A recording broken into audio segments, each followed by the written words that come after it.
More seconds. Okay.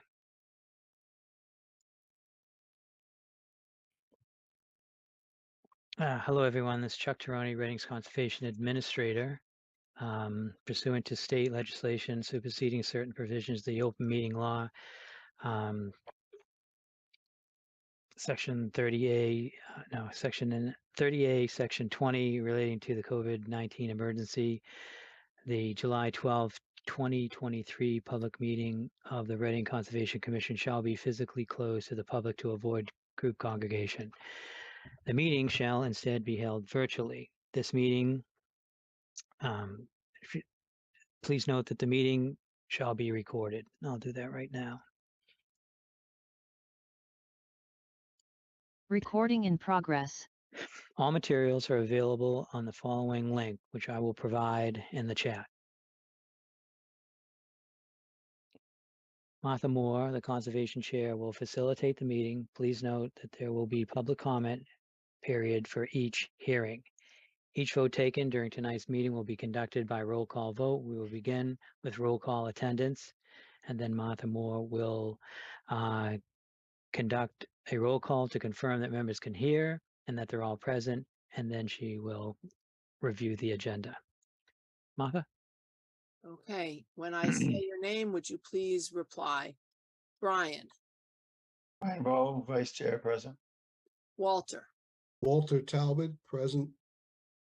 William, Bill, Bill McCants, member, present. Andrew, Andrew, member, present. and that's Andrew Dribbin, Andrew and Dribbin, Martha sorry. Moore, Chair, present. Okay, and we have 5 hearings scheduled tonight, but I believe the first one will be continued. So we'll be hearing back from 16 Beverly Road, 18 Whittier Road, 31 Wilson Street, and then 7 Heritage Drive is a new hearing. And then we have possible information about Meadowbrook and old new business. And if we have time, we'll discuss the wetland regulations, the Reading wetland regulations, and some other discussion items. And we have received the minutes for June 14th. So if people have read them, we will be able to review those. I don't think we've received June 28th. Is that correct? We received them late. I didn't send them to the commission because I didn't think you'd have time to review them. Okay. So they'll be sent for the next meeting. Okay, perfect. So they're done. We just have one to review tonight, and we'll save that one for later. Okay, that's it. Back to you, Chuck. Sure. So at this point, I think we're going to just start with the agenda, and it's Zero Small Lane, and we're looking for a vote. So Martha, could you just facilitate that vote for a continuation to July 26th? July 26th. Okay. Can somebody make a motion to continue Zero Small Lane to July 26th, please? This is Brian. I'll make a motion to continue Zero Small Lane to July 26th. This is Andrew Dribbin. I'll second that. Brian Bowe in favor. Walter Talbot in favor. Bill McCants in favor. Andrew Dribbin in favor. Martha Moore in favor. Okay. And we called the meeting to order at 7:08. Sorry about that. And 16 Beverly Road. I can read the blurb and Chuck can let the applicant in. Sure. Continue the public hearing on a notice of intent filed by Jeb Pitzinger pursuant to Massachusetts General Law, Chapter 131, Section 40, the Wetlands Protection Act, and/or Reading Wetland Protection Bylaw, Section 7.1, for installation of a single-car garage with an accessory apartment, retaining wall. All of the work is within the 100-foot buffer zone to a bordering vegetated wetland. The application and plans can be viewed on the Conservation Division page under the current project, Assessors Map 31, Lot 36 DEP file number 270-0772. All right, hi, Jeb. Hello. And we do have someone in the waiting room. Sure. Okay, so we got your narrative and your plot plan pretty late, so I would like to hear your explanation of it, and we'll see whether we have enough people who feel like they've had time to review it today, or we may need to have more time to review it and look at and vote on it next meeting. We'll see once we've heard from you. Sure. Chuck, would you like me to share this? If you want to, that's fine, or I can. So it's, Let you me might be just- able to run it better for yourself. Yep.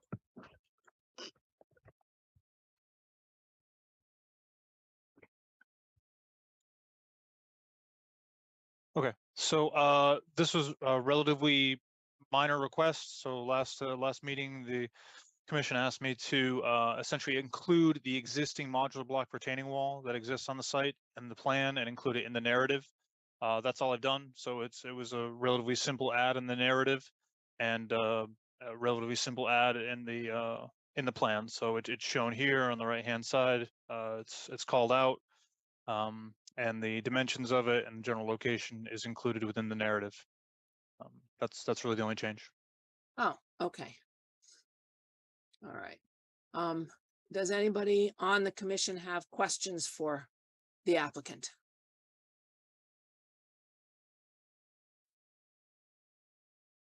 Okay, Bill. Yeah, Jeff, simple question. Just the way you did with the map, could you highlight for us where in the project narrative you added the mention of the other retaining wall? Of course, yep. That would be really helpful. Thanks. So just underneath location, I've just added it right here. Secondary retaining wall exists on the northeast edge of the single family dwelling. This modular block retaining wall is approximately 4 feet tall, approximately 30 feet long. The wall was installed by the homeowner, but not previously permitted. It's included in this NOI for approval. Great. And Jeff, I understand you to be saying that all the other text is what we've seen before. This is the new material. Yeah, it's Correct. identical. This is the only thing I've added. Great. Okay, thanks. That was my question, Martha. Okay, Brian.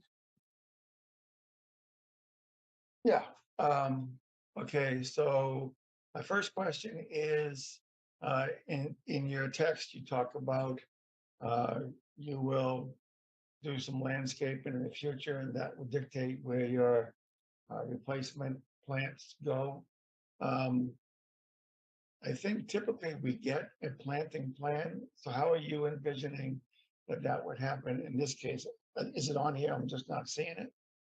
It's not called out here in detail, no. I plan on putting plantings, essentially within the area between the proposed patio and the driveway as one area, and then there's some area down here that I'll also plan on putting some wetlands as well, or some planting as well, and that's called out in the cross section. I don't have that immediately available right now, but in the NOI. I do have a cross section here, then, and it is kind of shown in that this is the location and this is the location that I intend on doing the. And the then does plantings. that have a list of what you would put in? I haven't included a list of what I put. I've simply referenced the list that of native species that the Conservation Commission recommends. Okay. All right, let's put that aside for a second. So as far as this wall that you've now included, so clearly it's largely inside the 25-foot, and obviously it's all within the 35-foot no structure zone. So I get that it's in there. It's a done deal. So what I would need is to see mitigation, whether that's additional plantings or whether that's mitigations in the form of removing invasives. I saw in your narrative where you were talking about the resource area, you listed some vegetation types, and there was buckthorn, you listed multiflora rose, Phragmites. So I would want to see a square footage that you would remove. And I think it'll be up to you to propose what you think is a reasonable square footage to mitigate for this structure inside the 25-foot, partially inside 25-foot. So with that note, that's really all I want to talk about is doing more to make up for this wall being here. Back to you, Martha. Andrew, you have a hand up. Yeah, thanks for coming back, Jeb. Hopefully we can get these things cleared up so we could move forward, because I don't think there's anything major. But I agree with Brian. And more importantly, this is maybe for Chuck and Martha, just are we moving this as a variance, or how are we handling, since some of this work is technically within the 35-foot zone of no structure? Am I missing? That's correct, right? Yes. It's actually even within the 25-foot, right? So are we asking a variance? Because I didn't see a variance letter, or did I miss it? I Is it- submitted a variance letter on the previous meeting. Okay, I have to find that. Shouldn't So we could continue, or can you remind me while I'm looking for when you submit a variance, just we have to get something back basically, and like what is the benefit to, I don't remember. Let me find, or can you read the letter for me? I need to read that. I'm sorry, I'm not ready for it, but Yeah, let I me see if, had the same question, Andrew, so you're not the only one. let me see if I can pull it up for you.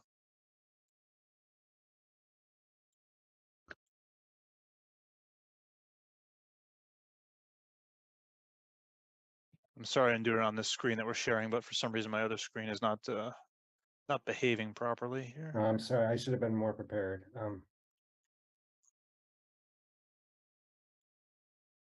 And you probably remember this, Andrew, but just as a reminder, with a single family home like this,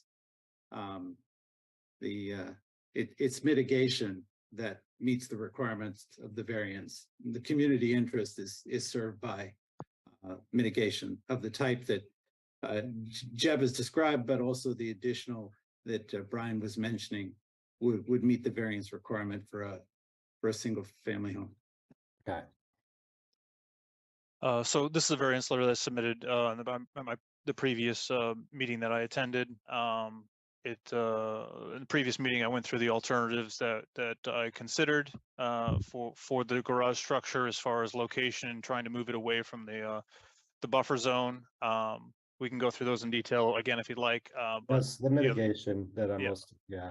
Okay, so then essentially the mitigation is down here. So I've suggested that there's some yard waste over the years that have been placed down there. So my intent is to remove that yard waste, including the larger branches and excessive piles in the area basically below the retaining wall and as it extends out into the wetland, the buffer, not so much the wetland. And then as noted on the application, going to include some native plantings that will be included in the 25-foot buffer, as well as outside of that. I've also indicated that we diverting downspout runoff into some rain barrels, so that way it doesn't just get pushed out. I don't know if you recall, there is an outlet through the retaining wall now that some of that water, my downspout water, exits from immediately. So I'll just put that into some rain barrels so that way I can reuse that water on the property, infiltrate it. And then regarding the roadway runoff, essentially right now it enters the site and then kind of directly washes down to the retaining wall. So now I'm just suggesting the grading will be different, and that will no longer happen. It will be redirected to an area where we'll be able to infiltrate further from the wetland. Okay.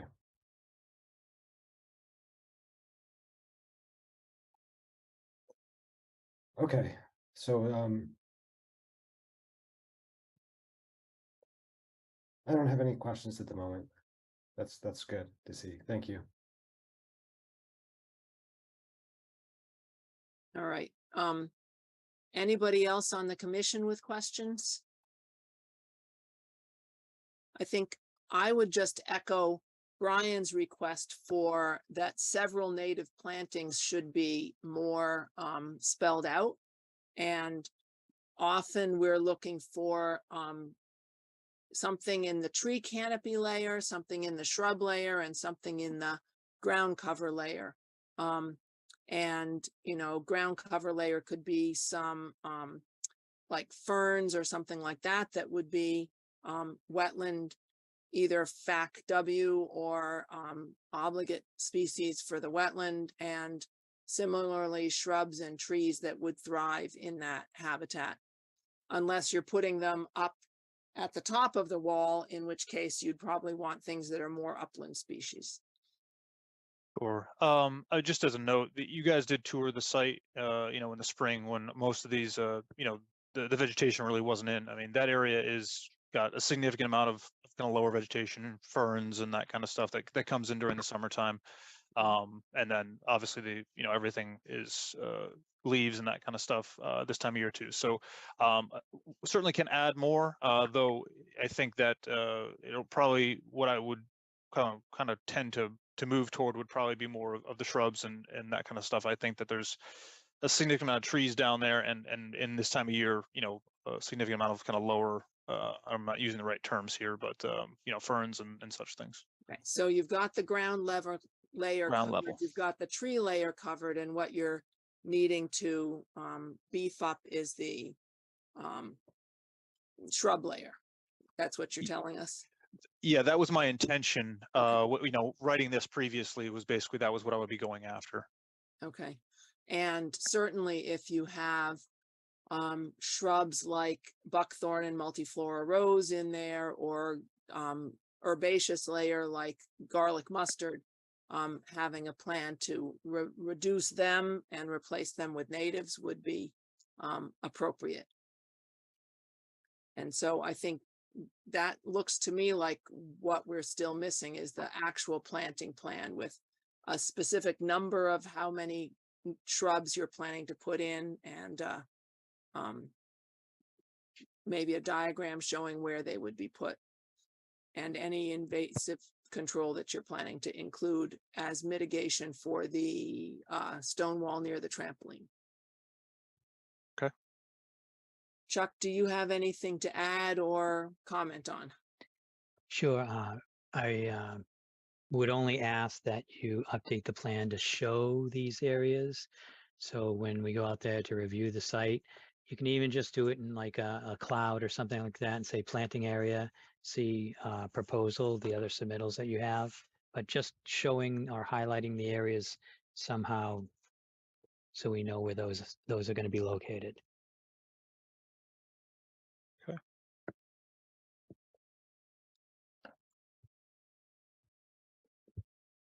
Are there any members of the general public here for the meeting tonight? If you have questions or comments, use the reactions function at the bottom of your screen and choose the raise hand button, and we'll call on you.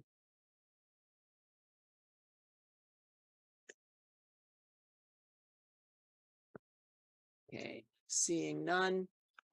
Jeb, are you okay with us continuing to the next meeting on July 26th so that you have time to put the plantings plan together?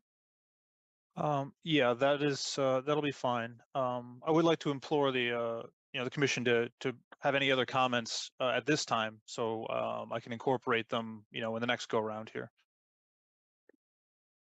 Is there any, oh, Andrew.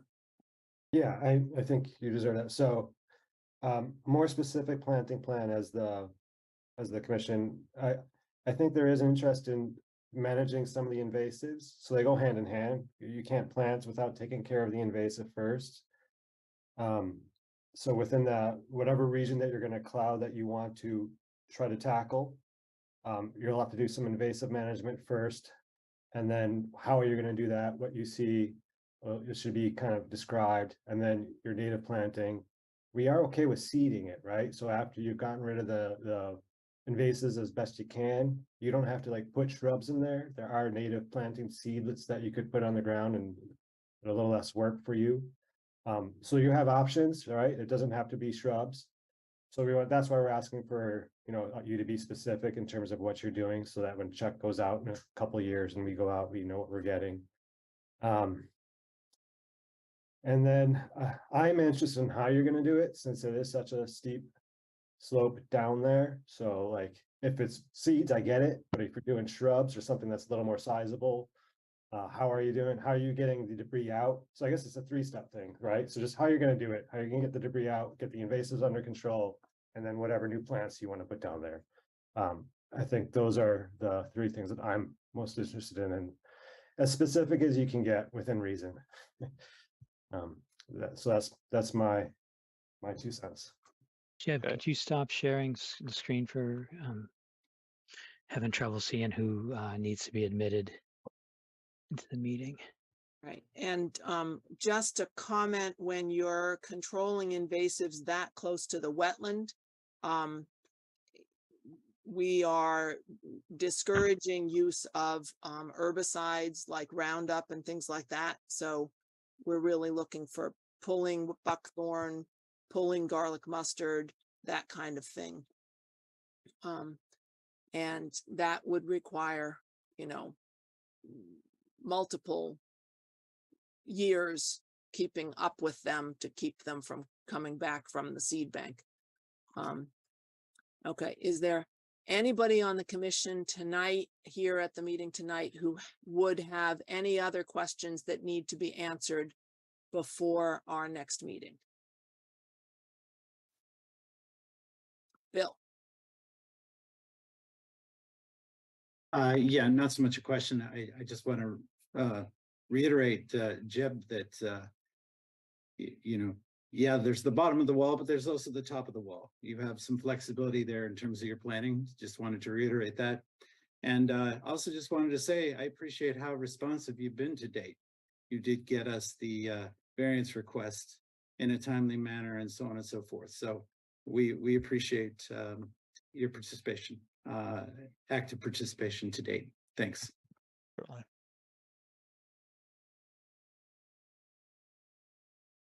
All right, so it sounds like if you come back with that plan and does anybody see any issues with granting the variance for the trampoline wall along with the rest of the project? Speak up.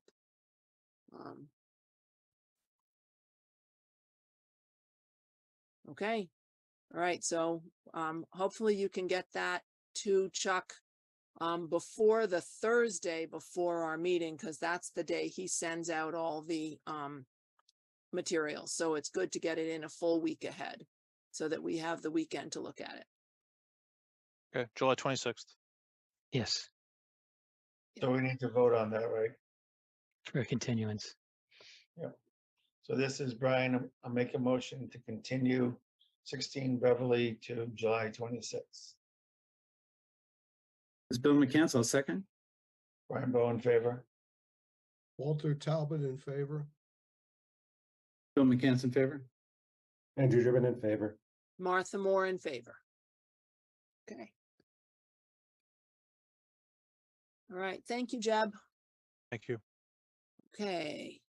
18 Whittier, they are here, I presume. That would be CJM Builders. That's Jack Sullivan. Okay, fine. So I will read the blurb while you let Jack in. 18 Whittier Road, continue the public hearing on a notice of intent filed by CJM Builders pursuant to Massachusetts General Law, Chapter 131, Section 40, the Wetlands Protection Act and/or the Reading Wetland Protection Bylaw, Section 7.1, for demolishing the existing house, detached garage, and remove driveway, and construct a new single-family house, driveway, utilities, site grading, and drainage. All of the work is within a buffer zone to a bordering vegetated wetland. The application and plans can be viewed on the Conservation Division page under the current project Assessor's Map 39, Lot 33, DEP file number 270-0771. Welcome, Jack. Thank you, Martha. Thank you, commission members. This is our third meeting. At the last meeting, we were basically on the home stretch, but there was a question on how the wetlands were delineated. I had Maureen Harold from Norse Environmental provide an email to Chuck explaining how the wetland flags were done. She noted that there's an A series shown on this plan, flags 1A to 7A. Those reflect the BVW. She did not flag the bank of the intermittent stream because the BVW is the outermost resource area. I actually went out to the site right before the meeting today. There is a defined break in topography, and I do have some pictures I can share if you want to see them. But there's about a 24 to 36 inch grade change from where Maureen flagged to where the brook is. So there's a very distinctive topographical break along that bank. And the flags seem to be at the top of slope. Sure. If you want me to share my screen, I can, Chuck, just to show that. Yeah, so now that we have the plan up, so we're waiting for Tony. He's trying to call in. He sent me a couple emails, but he's having a little bit of trouble. But I know Andy Driven was with him. Andy, can you identify what flags you were concerned about on this plan? So when we look at the pictures, we'll be able to figure out where we are. Here's Tony now. Right. And Hello, this is Tony Rodolakis. Hey, Yeah. Tony. Glad Just in you could time. make it just in time. Oh, good. We are looking at a plan. I don't know if you can see on your phone or if you're just getting audio. I am only getting audio. Okay. The plan is up for 18 Whittier, and your question about how was the wetland line delineated, and we got an email back from Maureen Harold describing her process. And so Jack is here to answer any questions you have about that after reading Maureen's description. And Oh, good. Okay. additionally, I was asking if it's located on a couple of flags or throughout the A series between 1 and 5. So if it was like between like A3 and A4, or, you know what I'm saying, where are you pointing the commission to look, and where are you talking about? So. Yeah. So when we made the site visit, I took a look at that bank, and I was looking for the first observable break in slope, which I didn't see a distinctive cutoff as the wetland delineator had indicated. To me, the first distinctive break in slope was really at the top of the slope. And maybe I wasn't looking in the right place, or maybe it was more distinctive at a different end. But I'm in a little bit of a disagreement with what I saw versus what was presented in the email response. So And- it'll and the be, difference- yeah, sorry, Tony, this is Jack Sullivan.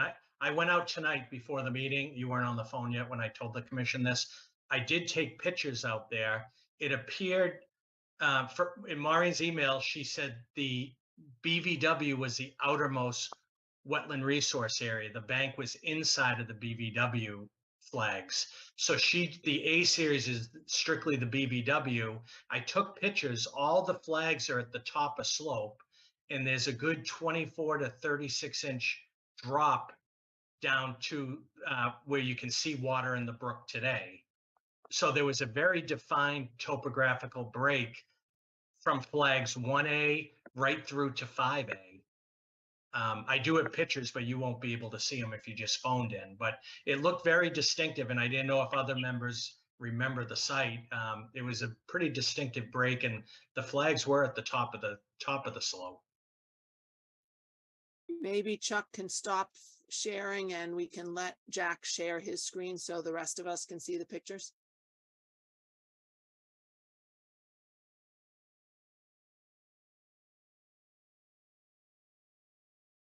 And I think the reason we're concerned about the exact location of the flags is because we are very close to the 35-foot line with Right.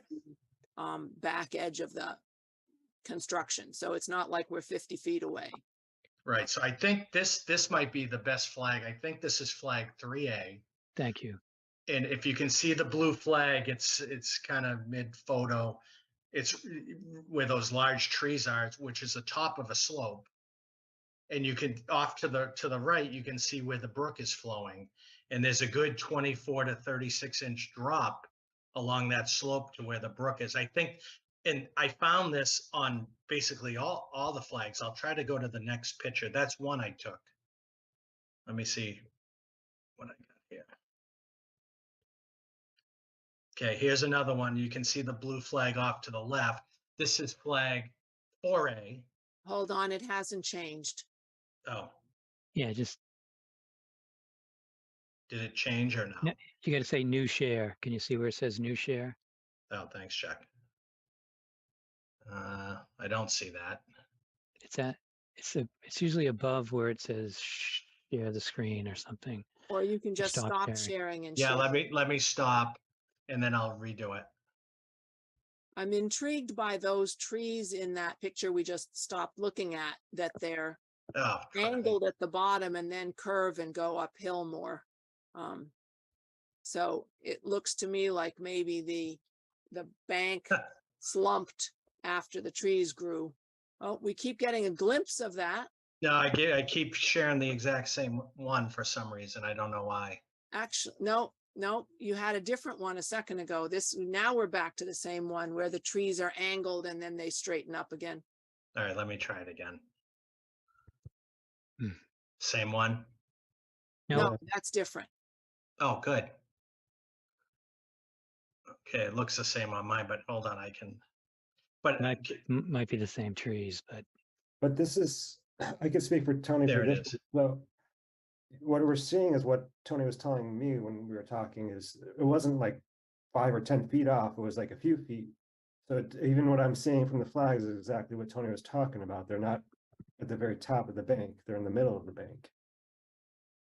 they're actually more towards the top. I mean, maybe they could move a foot.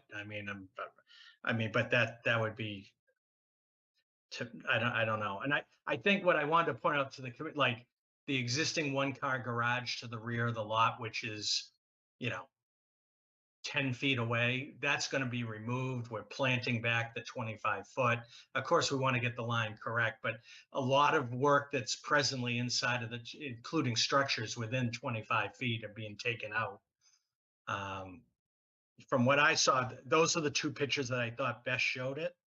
Mhm. And that's flag 3A 4A that we're looking at now, Mhm. which might be the closest one to the new structure.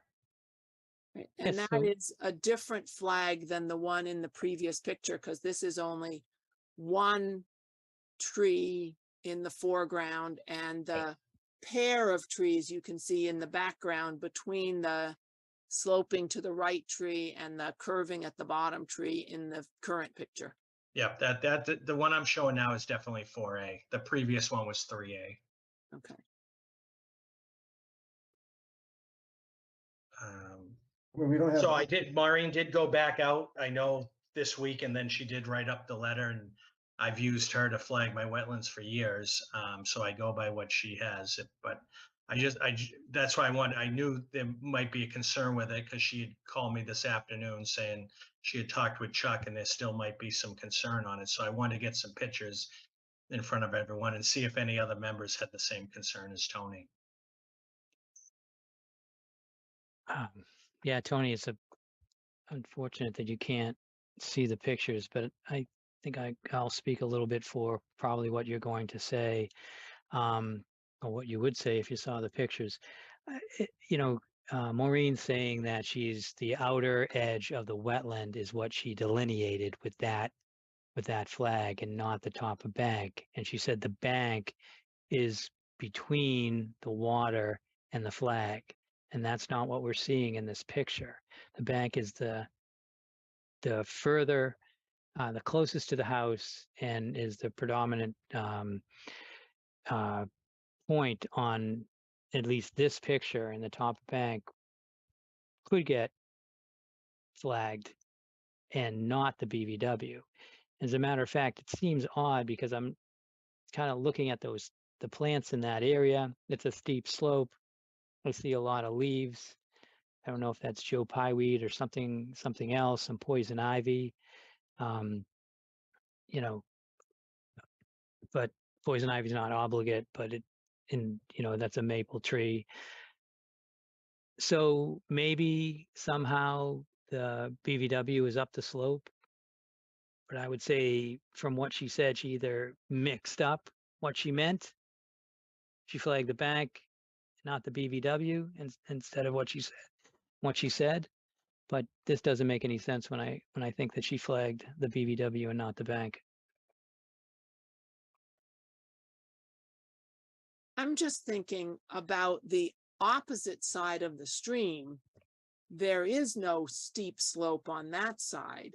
So if the stream was bank full, it would never make it to the top of this bank because it would completely flood the Main Street residents on the opposite side well before it comes up the slope. So does that have any bearing on where the wetland flags should be? Well, there were two ways to delineate the inland bank. One is the first observable break and slope, and the other is, I believe, a mean high water level. But she didn't say she used mean high water level.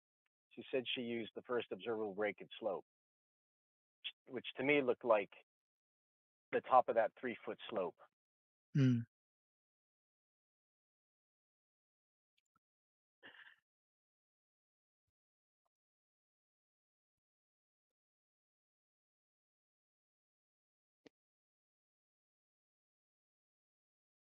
So, so Martha has a good point though. If the mean annual high water level was noted, it would be lower down the slope, maybe where the flag is, maybe a little lower. Walter? Yeah, looking at these pictures, it just seems like the integrity of the trees they're all bending and readjusting at different angles. Is how strong is this slope going to be in the long run?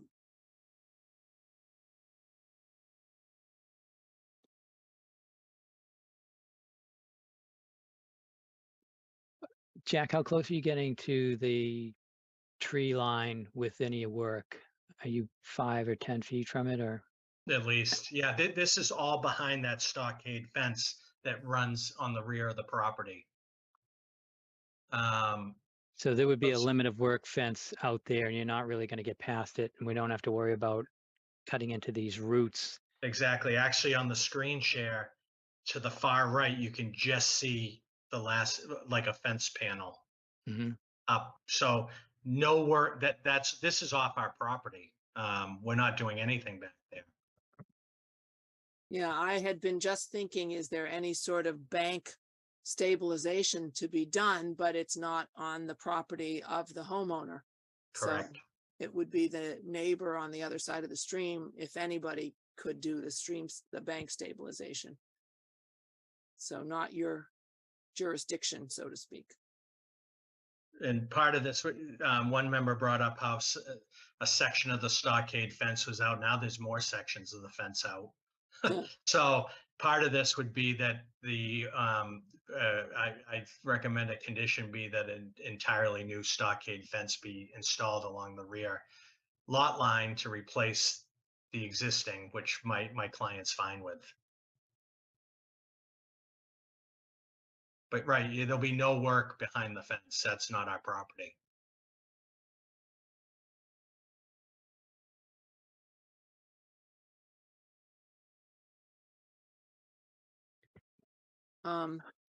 Tony, is that solving your concerns, or are you still concerned about where the wetland line actually is? I mean, if the wetland line, I can't see the pictures, and I'm very sorry about that. I'm in a location I don't have the good signal coverage. But if the flags are truly at the top of the bank, I think I'm okay with that line. Although I'm a little concerned as to how it was delineated, and what resource areas were identified and how they were identified. But if the bottom line is that, and Chuck and others, I'll rely on you for this. If it appears that the blue flags are really at the top of the bank, that was my concern, that was really the edge of the wetland. And if that's what's depicted on the plan, and the plan reflects the reality of site conditions, then I'll go along with it. Yeah, Could so we do something that we have done on some projects in the past, which is to permit this project, but not quote, accept the wetland line as confirmed, and therefore, you know, other projects that might be proposed later would need a new wetland line delineated? we've done that in the past only with RDAs, and there's a section on the state form that allows us to make that determination. That's not part of the notice of intent. Okay. I think the state would want us to nail down this area and determine the line. Tony, I would let you know that they might have used bank full, and if they did, it's conservative, but they didn't use visible top of bank. Would you be okay if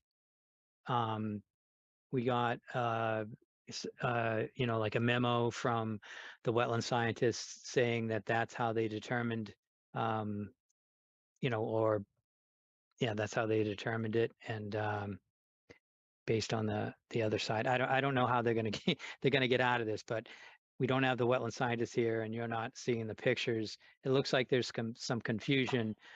It's not the top of bank, but the break and slope could never be the top of bank based on what's happening across the other side of the stream. Right. So yeah, if there's a memo or an email or something that could be submitted as part of the record, just correcting the delineation out there, but using the same line, if that line is indeed correct, then I think that's okay. That be acceptable, Jack? Yeah, that's more than acceptable. Other than this delineation question, which I think we've gone as far as we can go on, is there anybody with any other questions on this project that's members of the commission? Okay, and how about Chuck? Do you have any other things you want to discuss? Yeah, so on the original last meeting, we asked how the trees will they be removed? Will they be limbed? Was that addressed? Then there was a concern on a 10-inch tree and a 22-inch tree. Yeah. And there was a concern that in the future they might die. I didn't get in touch with an arborist. I was away last week on how they limb, and I didn't get to talk to the builder about that. I think they submitted a demo permit already for this, and I know they cut and cap utilities, so they're ready to go. But I did have the proposed planting plan where I showed 2 trees and 12 shrubs. So if those 2 trees ever did have to come down, I have more than enough mitigation for those 2 lost trees if they do decide to take them. Brian? I think. Yeah, just other reminders. We had talked about a better understanding of not the 2 sickly trees, but the one that appears to be within the perimeter of the proposed house. Maybe that's what Chuck meant by the limbing, in which case. Oh, okay. And then the other thing was, we had identified invasives along the left-hand side of the property. And I haven't heard anything about what's going to be done about those. I think it was burning bush, and what else was it, Martha? Were there some vines climbing that tree that was on the edge of the property? Yes, that's right. That was it. That was the vines on that tree. That, I mean, you could have a condition that those are removed by by some sort of arborist or landscape person, I'd be fine with that. Just so it doesn't choke the tree out. So back to you, Chuck, sorry. I know you were doing great. I could write things down while you were taking over. Yeah, so I had how is that going to be limbed? I guess limbing would be fine as long as it's less than 20% of the tree's canopy. We would allow that. Pick up the trash on the site, and that could be a condition also. We had cut the ivy on the trees, and that you agreed to having a condition. And then behind the garage, we were going to have silt fence with a mulch sock, more substantial erosion control in that area. I think I would add to that as I'm seeing these trees here. I want to make sure that we're not cutting into the roots of the trees that are close. And so I'm going to ask you to have a site inspection after the garage is removed, but before you backfill. Okay, And then if you've cut the roots and they're all ragged and stuff like that, I'm ask you to get an arborist who's going to prep them and treat them prior to backfilling. okay. That's acceptable.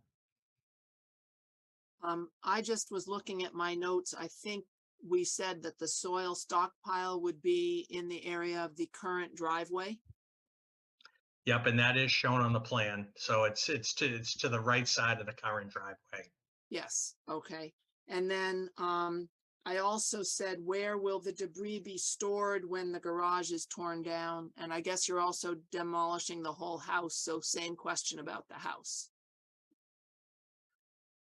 Well, with the garage in back, they're just gonna have to load that out immediately into a truck and and take it off site. I would think the same for the existing house. I know all the asbestos has been removed. I guess they could have a dumpster on site, but that dumpster, maybe while they would go in the same area as the soil stockpile area, just to allow the house to get down if they do need some sort of dumpster. And then when that's removed, then it would be, when excavation starts, that dumpster would be off-site and it would just become a soil stockpile area. Okay, There was one more note from last meeting. It's right up on the tree conditions of 2 dead trees and how they will be replaced. I know that you've planted enough to replace those, but I'd just like the Conservation Commission to either approve that or say when it comes time to replace, you have to come back. So are we giving them permission to replace the trees whenever this shall happen sometime in the future because they have 2 trees now, or do we want to know about it in the future when it actually happens? And then we'd have to address the mitigation for those trees at that time. could you take down the photo and put back up the updated plan that shows the planting plan across the back of the property? Do you want me to do that, Jack? Yep, I just stopped my share. Okay. So the 10-inch evergreen and the 22-inch deciduous are the ones we're concerned about over on the left side. And you're planting 2 more deciduous and 3 shrubs. 12 shrubs. Okay, Yep, two trees and 12 shrubs. okay. I'm seeing 7 shrubs inside the footprint of the garage, more or less, Yep, and 3 more shrubs outside. Okay, and 2 other shrubs outside. Is there 2 different pictures that are both representing shrubs? different symbols. Yeah, there's Yeah. different symbols. Okay, Because one symbol's 6 dogwoods, one symbol's 6 arrowwood viburnum, and another symbol's the river birch tree. okay. And Must be at can the bottom. somebody point to the river There you birch tree? Okay, river birch is kind of spiky picture. Okay. All right, so you're putting in 2 river birches, one where the garage used to be and one along the stockade fence. Correct. Okay, so we've got those 2 trees going in plus a bunch of shrubs. So that's a lot of planting, and we are risking 2 trees that are not in very good shape right now and limbing the trees that are going to hang over the house. Okay, anybody on the commission have any objections to that planting plan being enough to cover if the 10-inch and the 22-inch tree die because they're in such bad shape now?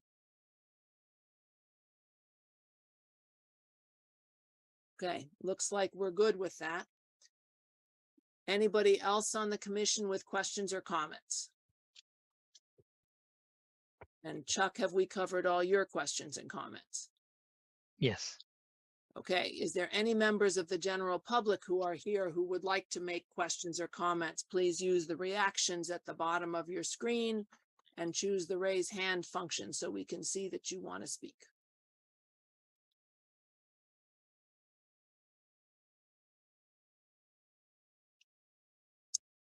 Okay, seeing none, do we have a motion on that we can vote on? I think the first motion would be to close the hearing, correct? This is Brian. I'll make a motion to close the hearing on 18 Whittier.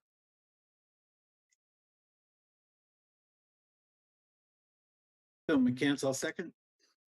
Brian Bowe in favor. Walt Talbot in favor. Bill McCants in favor.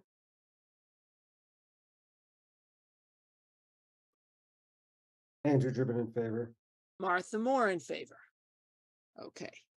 And Tony is there, Rotalakis in favor. oh, hey, that's right. Sorry, Tony. Okay, all right, so we're 6-0-0 on that vote. Okay. And Chuck, is there any more conditions or anything we need to talk about before we move to approve the NOI? Any more? No. I think we have a list. I don't know if you want me to go over the list, but we have 6 conditions. Oops. Dead trees are included. New stockade fence, a memo to correct the delineation method, cut the ivy, and when the garage comes down after the excavation, give me a call and I will review the roots of the trees on the bank to see if they need to be addressed. I think we discussed one more thing last time, and that was daily cleanup of any debris from the wetland resource area. Thank you, Tony. Because we're so close to that stream, we want to have the daily cleanup of anything that might go over the silt fence and get on into the wetland resource.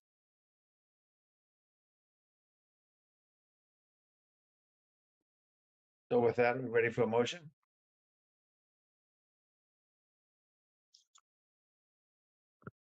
Martha? Sure. Okay.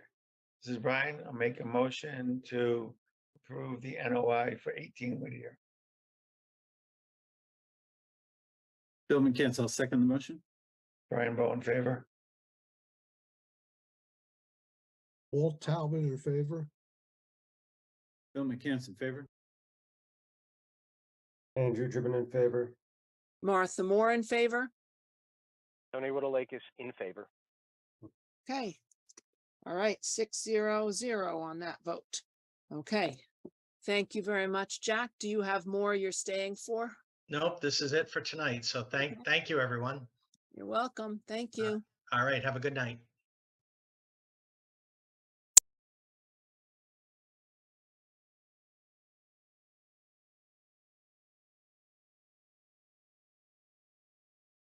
Okay.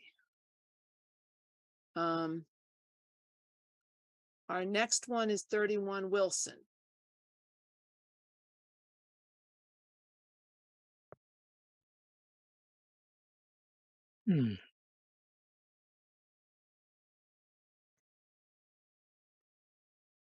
So if you hear, oh, Jesse's, there she is.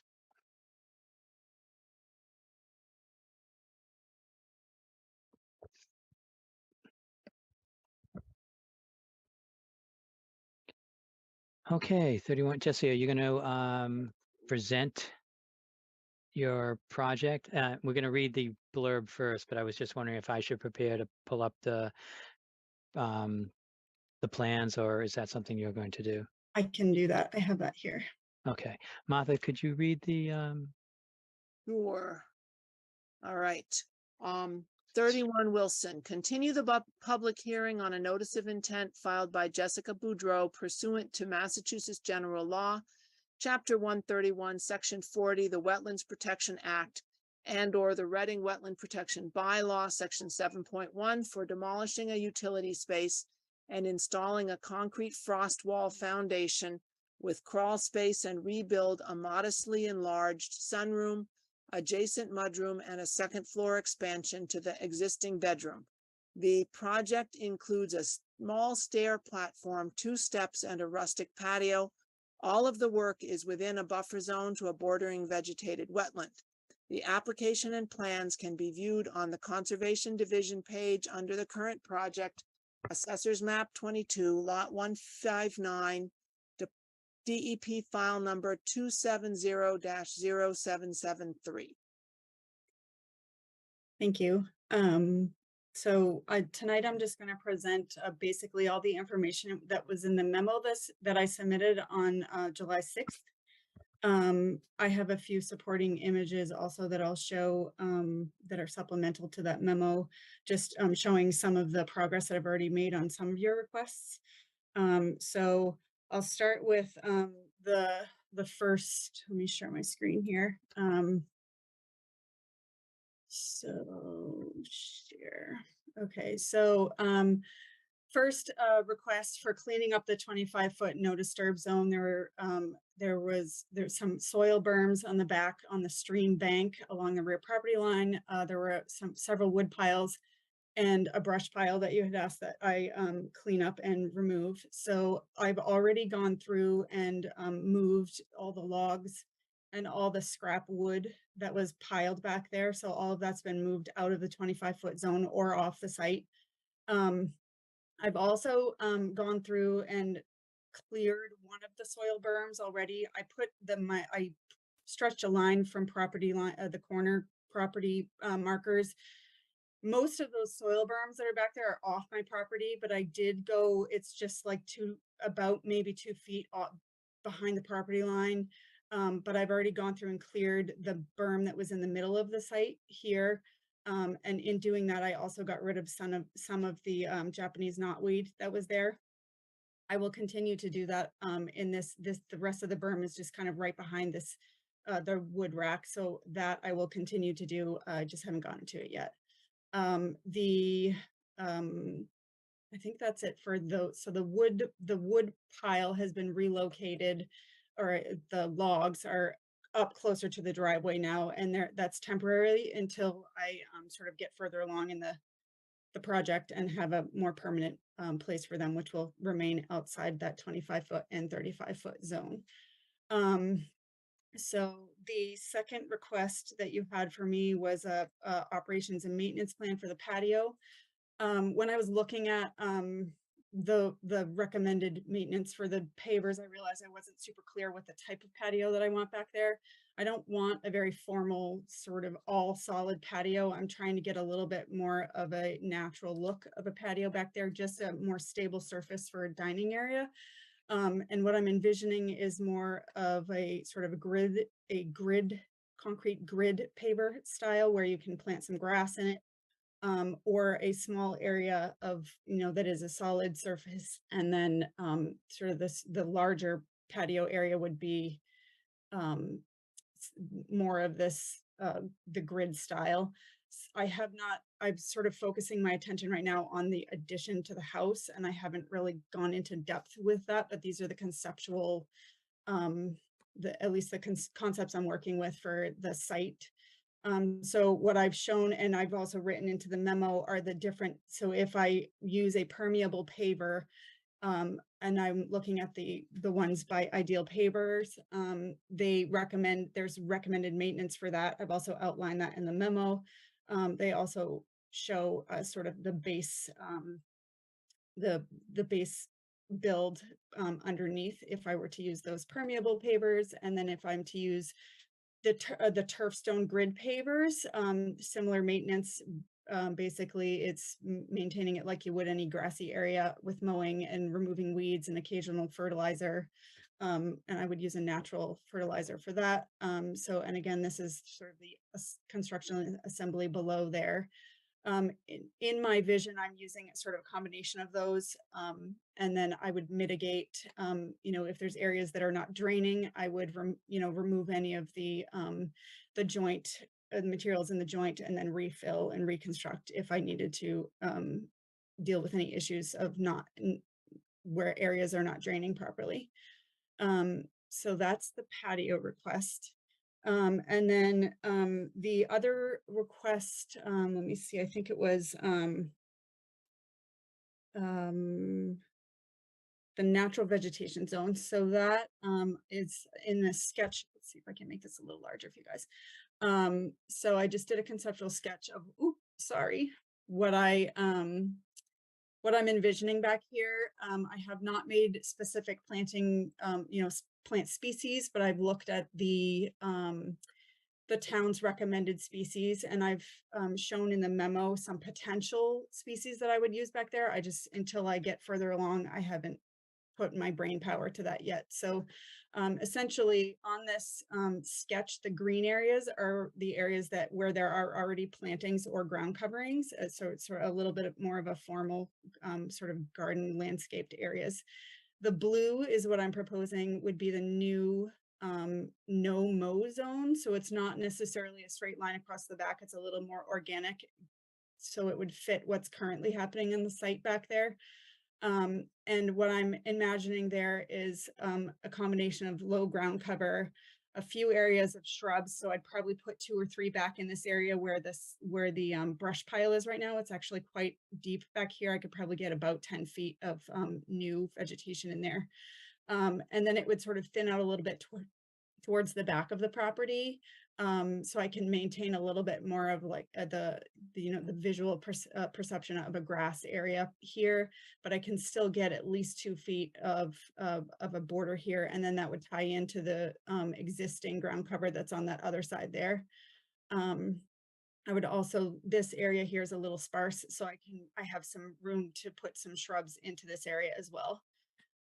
There is a pretty extensive, I think if you recall from me, there's a pretty extensive tree canopy already back there. So I'm not proposing any trees back there. But I think the ground cover and then a varying heights of the herbaceous plantings would sort of fill that in. So I think in the memo, I wrote a 2 to 6 foot natural vegetation strip where I would not mow along that. It's a varying, some areas it might be 10, some areas might be 2. So it's a little bit varies along the back there. In this, I'm also indicating where I would potentially, if I'm going to do a blended patio, there would be an area in the center there where I can have the dining table and a more stable surface underneath that. And then the rest of it would be sort of those, the grid pavers. So it will, again, look a little bit more natural and not like it's a very formal patio space. On this plan, I also note out sort of where the existing soil berms are that you want removed. So there's one here, and it kind of extends along this way here. That has already been started to be moved. The brush pile I've also attempted to move already. So I've gotten rid of most of the loose brush that was on top of that. That pile has been where I've been putting grass clippings for the past however long I've been living here. So I've gotten to the point where I'm down to pretty solid, but I will continue to sort of dig down into that and get it a little bit more mitigated. The wood piles were in these locations, and right now I've moved one to up here, so it's well outside the 25 and 35 foot zone.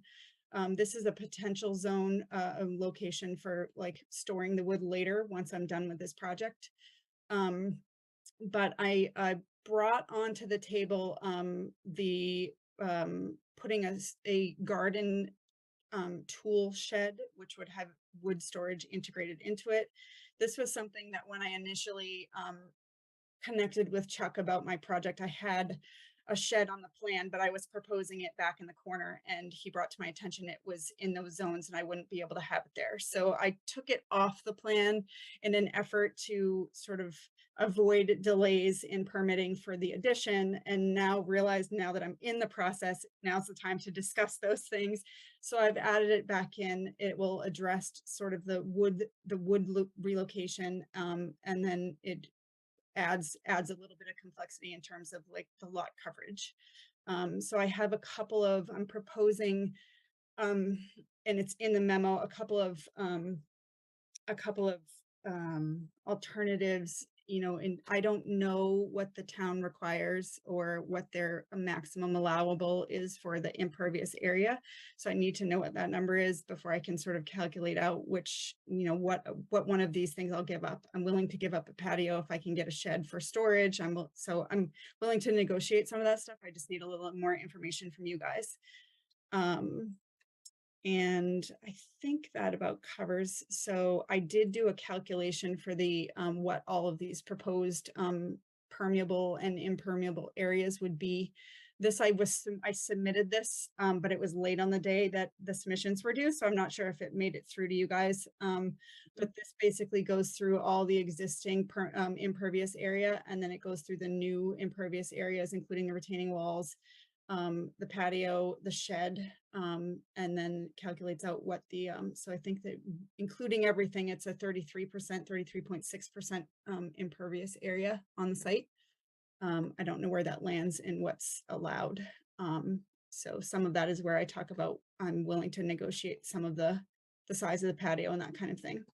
And then I think, so these were just some of the things that I had included in the memo, so this is just like the general look of the NOMO zone. I kind of want it to look a little bit more natural back there. So this is just a precedent image. These are some of the plantings that I have on my site currently, and I kind of want to continue that look of that more natural sort of varying dynamic in the plantings that are there. And these were some of the species that were on the native planting lists from the town. So I don't have the specific names there, but it gives a general look of some of the things that I would potentially put in that zone. I think that's everything. Thank you. You're welcome. All right. Are there members of the commission with questions for Jesse? Okay, there are hands up. Brian. Yeah. First of all, I want to say I appreciate that you're going to jump on some of the cleanup already. That's really good. Thank you. I also want to say I understand focusing your attention more on the house than entirely on nailing down some of the patio and the plantings issues.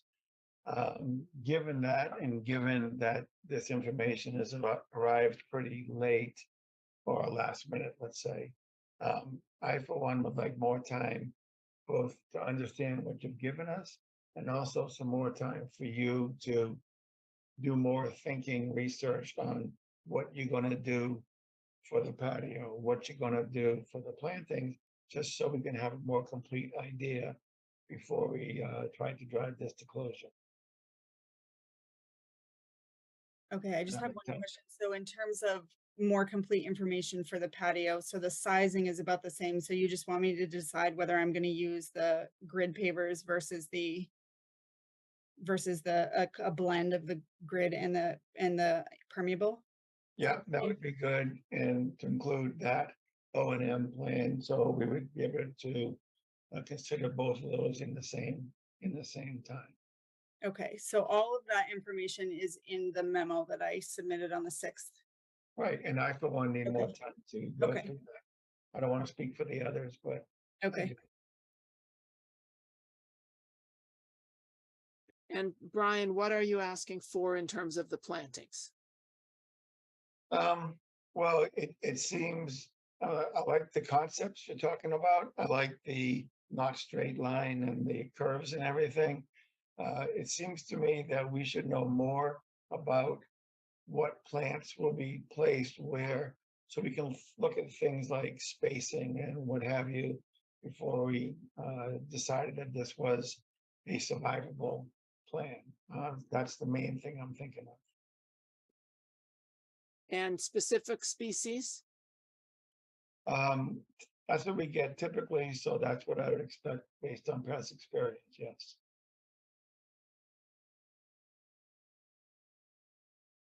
Okay, so Jesse, does that make sense to you that we're looking for exact number and specific species of what you're going to plant within those hashtagged blue Yes, areas?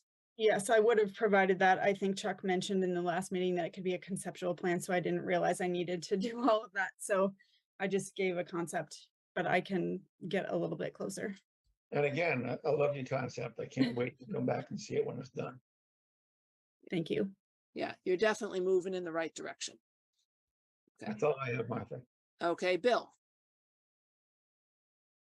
Yes. First of all, Jesse, thank you for all this detail and the amount of thought you've already put into this. I want to focus on something very specific, and it's on the document that you have up on the screen in front of us, and thank you for that.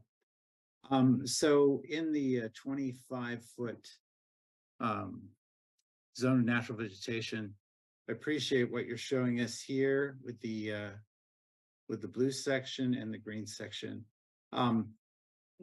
We do look for a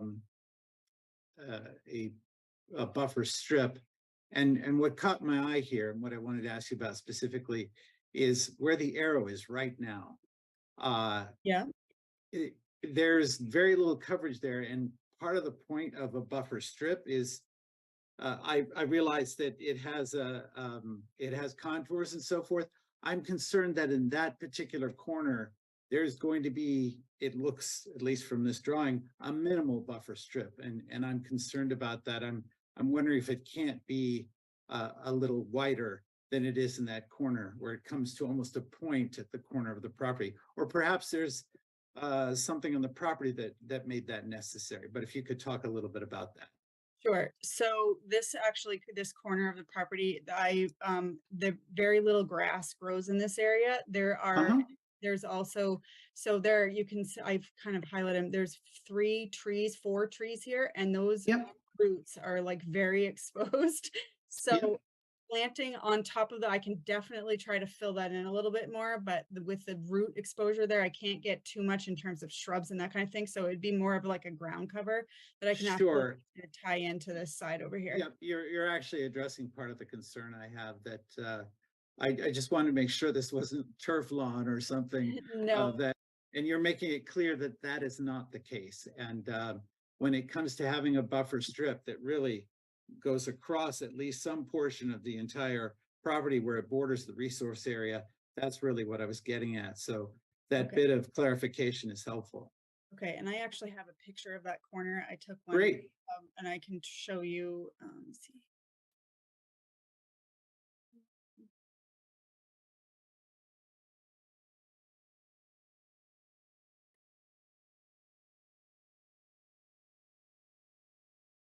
Is that one of the pictures that you're showing right now on the screen? No, I'm trying to pull it up. It's separate. Gotcha.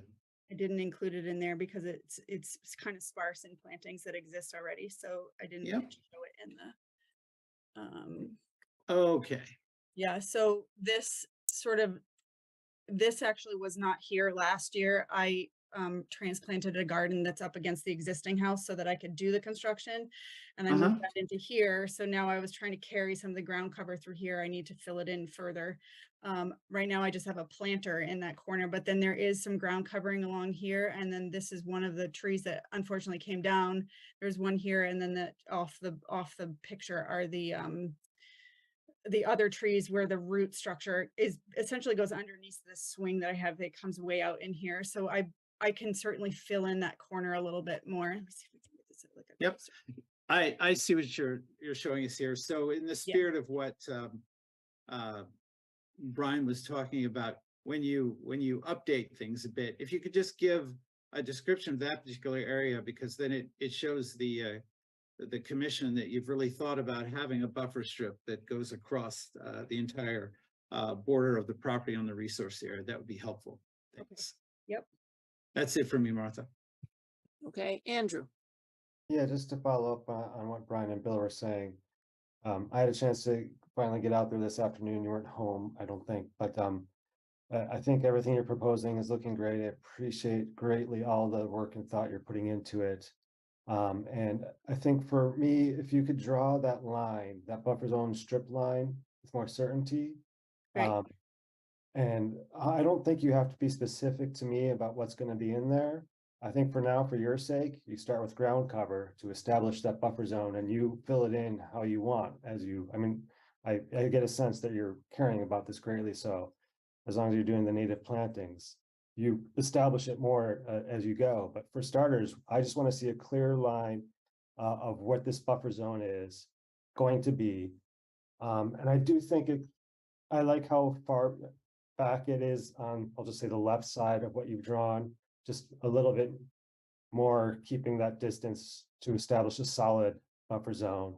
So, and incorporating that right side that Bill was talking about. So Okay. I'll hold out a little bit more. But it's that line that I'm most interested in. And then for your sake, it could be native ground cover. And that I think that's all we honestly really need to know. Unless you're planning on putting in invasives there, which hopefully you don't do. I'm trying to get them out. So that's what and then, yeah, this is a permit. So for the patio, we just need to know what you're doing.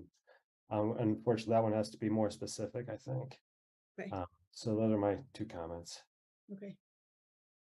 I'm just going to push back a little with Andrew. I think we really do want to know what species of ground cover you're planning to put in there. And knowing that you have knotweed that's going to be trying to invade your yard, you're going to want something that will be hardy enough to fight back against the knotweed. Right. Yeah, and I think I did show in here, what is this, low grow sumac, I think is what it's called, is one of the ground covers that was on the list that I was considering back there. I'd have to see it next to the ground cover that I currently have to see, what they look like together, but that's sort of something that looks along those lines. Okay. And just a comment about the soil berms that you're removing.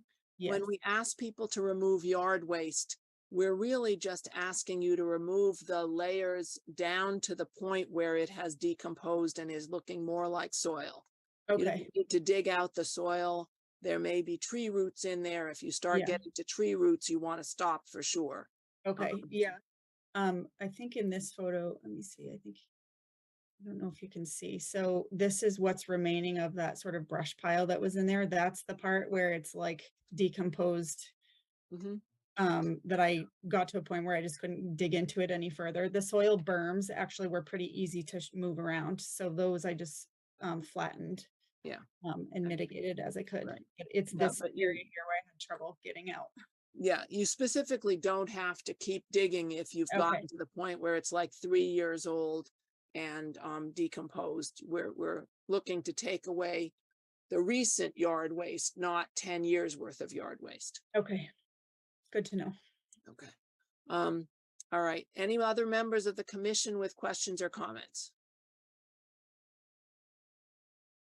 Okay, Chuck, any questions or comments from you? And Jesse, maybe you can stop your screen share. Yep. Yeah, Jesse, thank you for the presentation. Really good, a lot of information. I think on that plan that you have, I believe the commission would accept just a list of native plants. So you could just amend that plan to show the native plants that you're proposing to plant in the backyard. Okay. You don't have to, and that would allow you just to kind of write down some plants and some trees and some shrubs instead of redoing that whole plan. I was a little concerned when you were talking about the grid area patio possibly using the whole area, and then, or the whole patio would be grid, or the grid with a permeable paver. And usually I personally, because I have to review these projects and watch them as they're being built, I like them to know where things are. So I guess we could approve kind of a buildable area that you would stay inside and approve both methods. But I was checking the Ideal Block website while you were giving your presentation, and I noticed a couple of things in your presentation that you show the pavers, you show an under drain. And I was, and in some of those pictures on the Ideal Block, says that that drain, although it's has holes in it to allow water to escape, it's also attached to the storm drain. I'm not sure if that's what you intended to do. So I wanted you to look at that a little bit more and to find out how deep you have to dig and what the prep is for something without an under drain, because it might be more than 12 inches. And just to make sure that you're on the right path. Okay. And then the grid area looked like it was just compacted soil with a top layer of sand, and then you would put that grid stuff on it. And that was also at Ideal Block. And I think that's an excellent idea. But just to kind of make sure you understand how both need to be set up, if you're going to do both, and if you're only going to do one, then it's easy. My question is just to make sure that you have the correct sub base for that. I also wrote down as you were talking, plans not finalized, but you're going to do that. That was my first request. And then you mentioned something about lot coverage. For us, this is not in the Aquifer Protection District, and the only lot coverage you're going to find as you present your project is with the building department. So you might check with them or on their website and find out what lot coverage is. I don't actually even know if you go over that, what ends up happening. But that could be a call to the building department or just their website and look at some of the their information there. So that number I actually have from the building department. I didn't know if it was different because in speaking with the Steve Mill, I can't say his last name, Reading Land Surveyors, he had said that the building lot coverage and the impervious area are two separate things in the town of Reading. So the building lot coverage, I believe, is, I think it's on the plan, is like 25, it's like 25% is the maximum coverage for the buildings. And then that does not include things like retaining walls and driveways. So that was where I didn't know if that was something different. No, yeah. So it doesn't come up in our, not to Okay. confuse you, I'm just going to leave it alone. Okay. So it's not, what you're asking is not part of Okay. the conservation's review in Okay. this BVW area. Okay. Okay. That's all I had. Sure. Okay, are there any member of the public who are here tonight? Could you use the reactions button and raise your hand? And you can ask questions or make comments.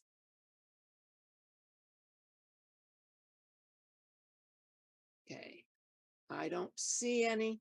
So Jesse, it sounds like you've just got a couple of more homework items and you can get those done and back to Chuck a week before our next meeting. So if you can get them done in the next week, we can have you come back on the 26th. Will that work for you? It will. Can I just confirm the thing? So a more delineated buffer zone border, a clearer line, a list of native plantings, and then continuing that strip along the back. Yeah, Yeah. I think filling in that corner a little bit. So Yeah. you've actually got a buffer zone at that corner. Okay. And what I said was just checking out the Oh, yeah. detail, Yeah. figuring out whether you're using both or whatever, but just to make sure substrate is correct. And then the list of all the planting, you might have said that. Okay. Yeah, I did. Okay. All right. Yes, I'm okay with that. Okay. Okay. In that case, make a motion to continue the hearing 26th. 31 Wilson to July 26th. So Bill McCancel, second the motion. Brian Bowe in favor? Walt Talbot in favor. Bill McCants in favor? Andrew Driven in favor. Martha Moore in favor. Tony Rotalakis in favor. Okay. All right, All right, thank you, Jesse. Thank you.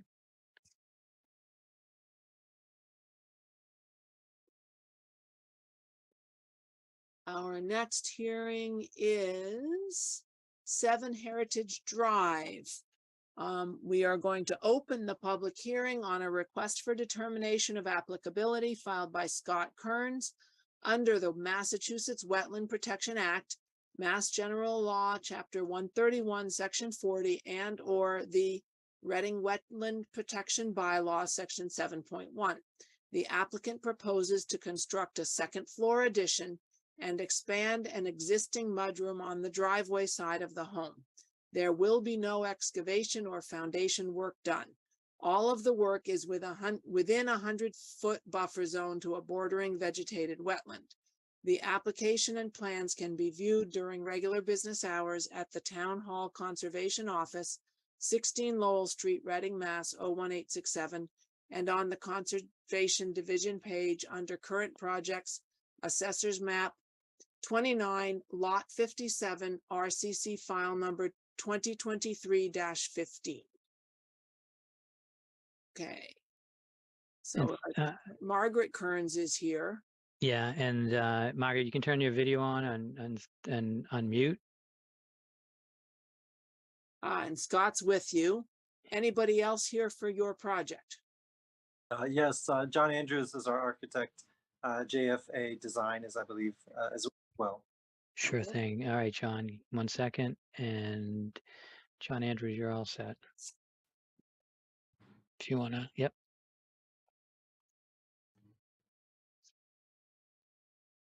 We have to apologize. Our battery died, so we're on our phone. So unfortunately, we will not be able to share any of our materials. So I can get the plan up here. Are you going to give the presentation? I'll put the plan up. You can just tell us a little bit about your project, just to start us off. And, note the foundation, you're using the existing foundation. It's all kind of an up building above what exists. But here, give us the rundown and start sharing right now. Okay. Yeah. So this is the current plot plan, and essentially we're just asking to take the existing first floor structure and go up.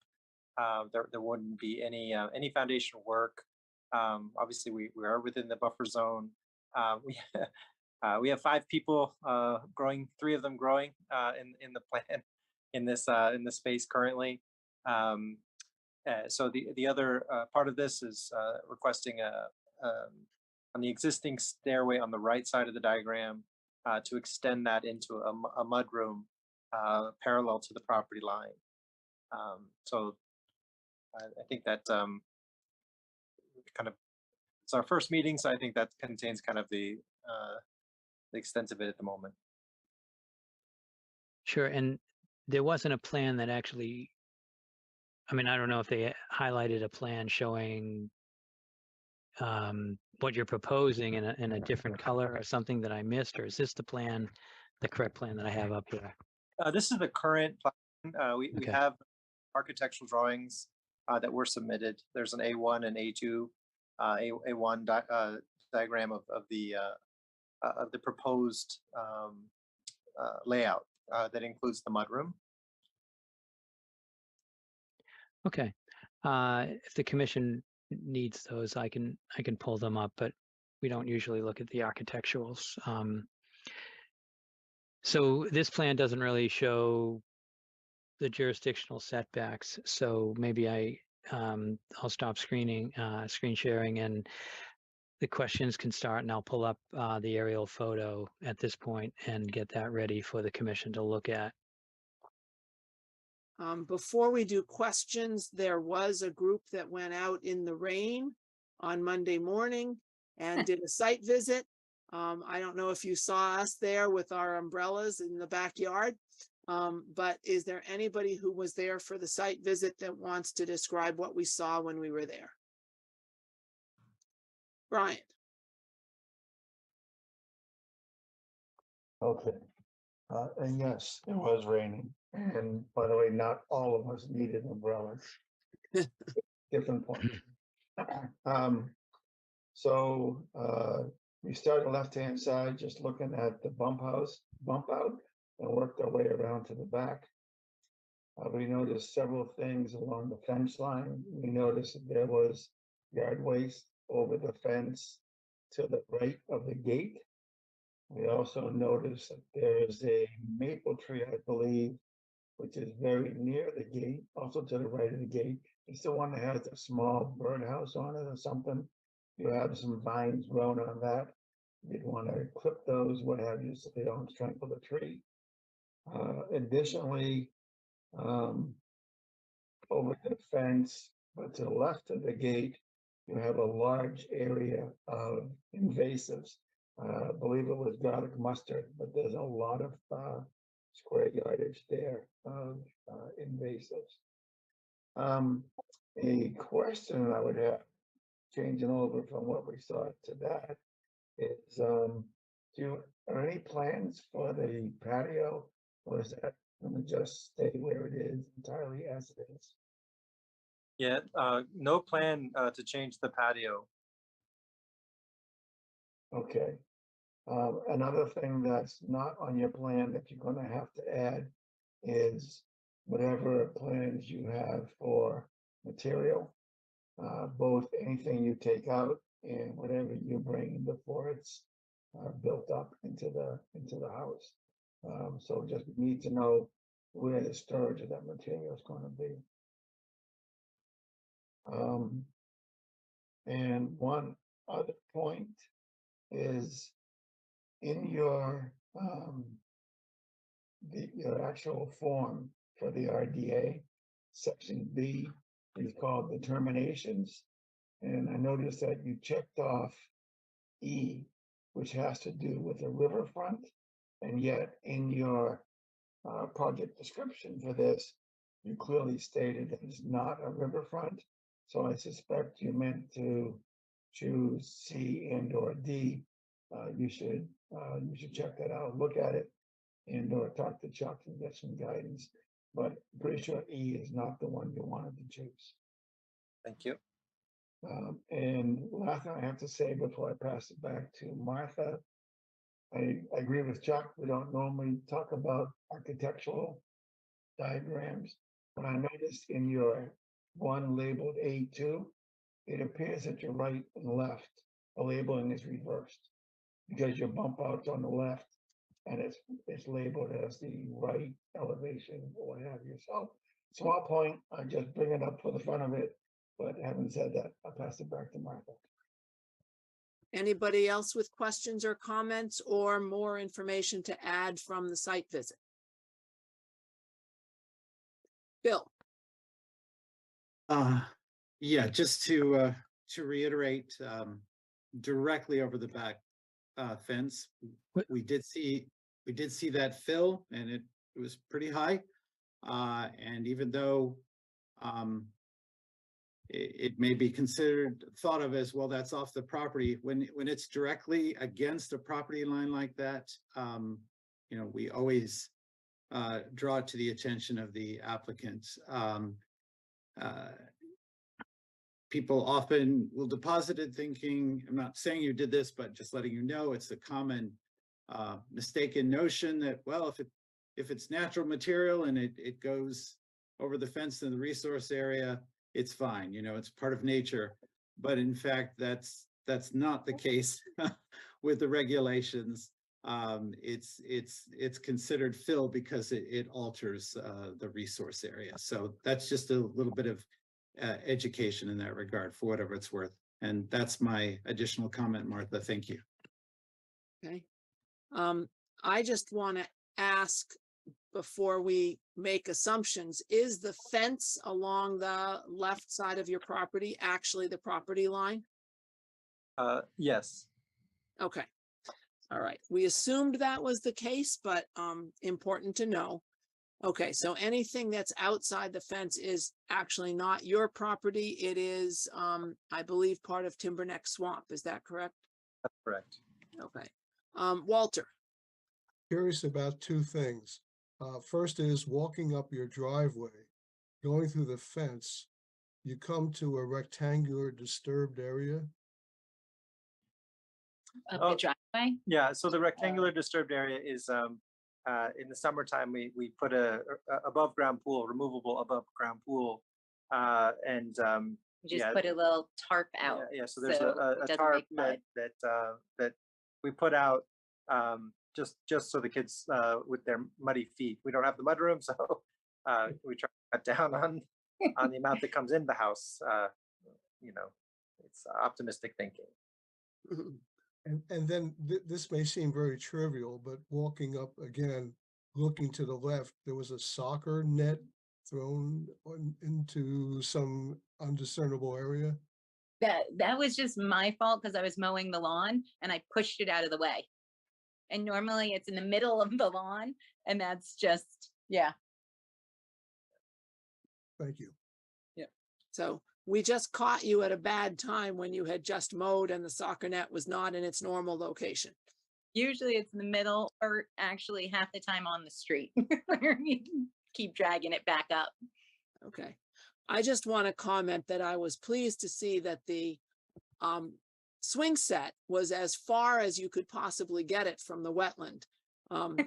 So many people put structures as close to the border of the property next to the wetland as possible, and you've at least got the swing set on the uphill side. So, okay. Are there other questions or comments based on the site visit or based on the plans that have been proposed?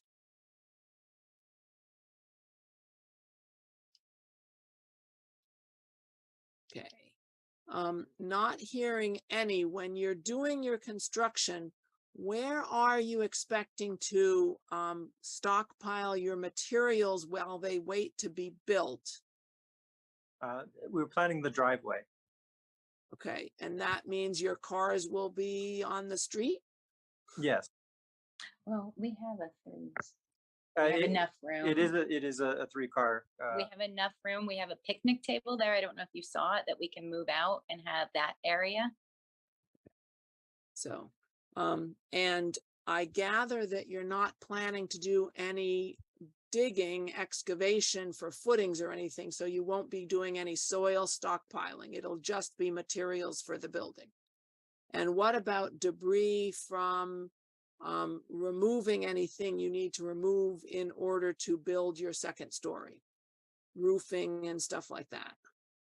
I'm assuming we would get a dumpster also in the driveway to be deposited and cleared.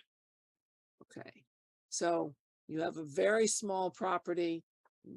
Maybe it's a 3-car driveway, but you may have to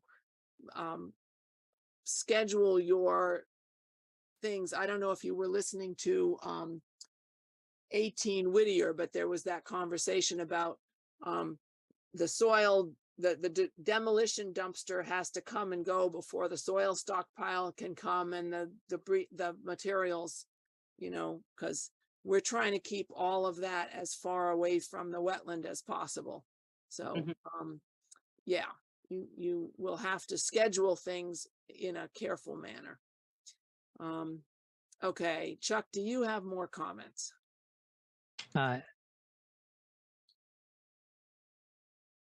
So I did have 2 comments. So there's a new addition on this area here is a new addition that's not permitted by the Conservation Commission. So I did talk to the building inspector. He doesn't have any problem with it. I would just like to add that to this approval. It's existing.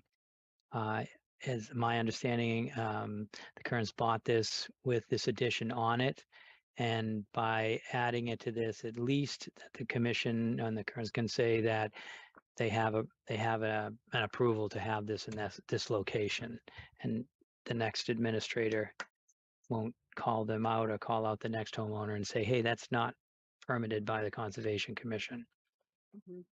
I looked through the historical aerial photographs, and as far back as they go is 2008, and it existed at 2008. So it Mhm. certainly is not a new addition, it's a 15-year-old addition, but never permitted.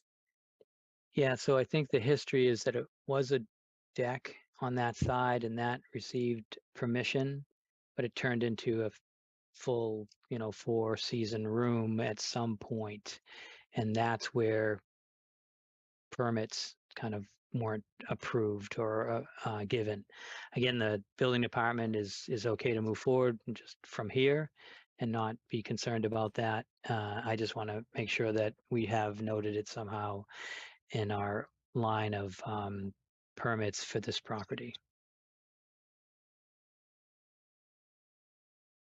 So you can think about that. My next question is, so quite often when someone goes up on a house, the building department requires a structural engineer to approve the foundation.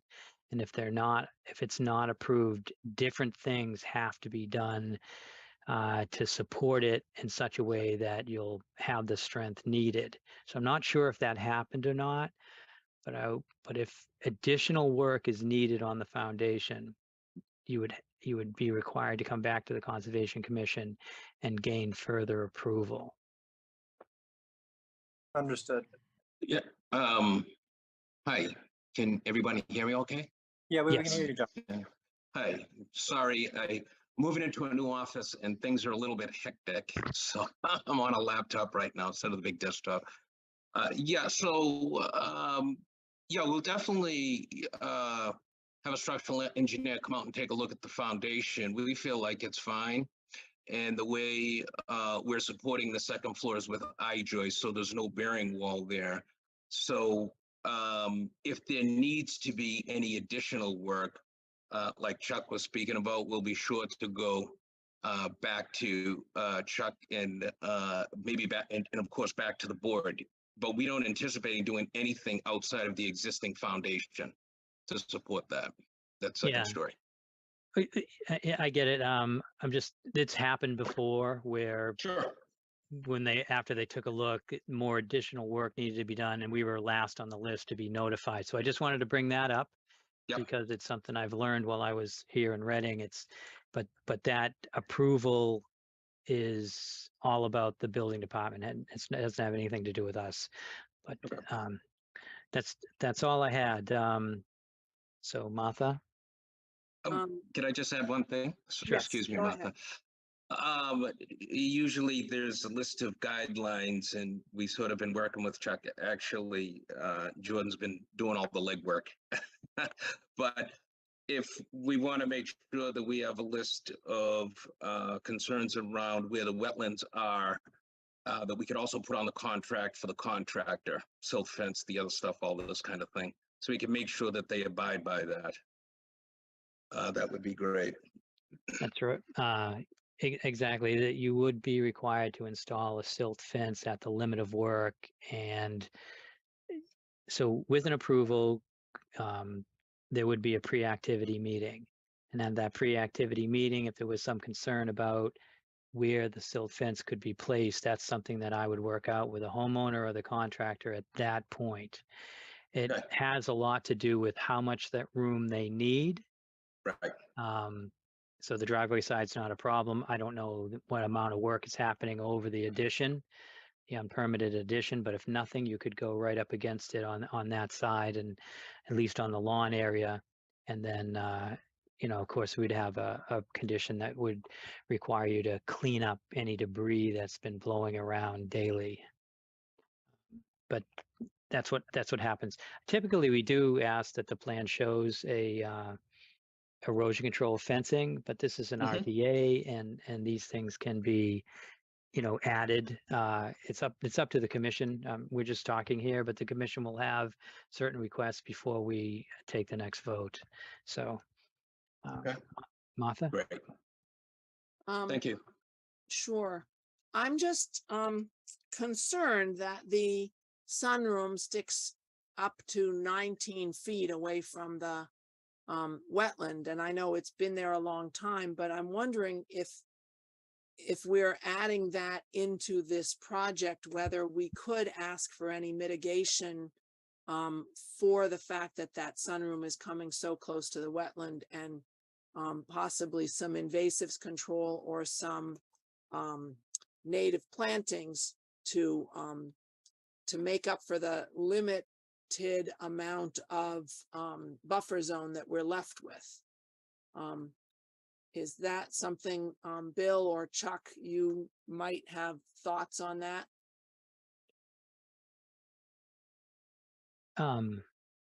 So I think that the property line is pretty much at the edge. There's a little bit of area here that could be invasives. But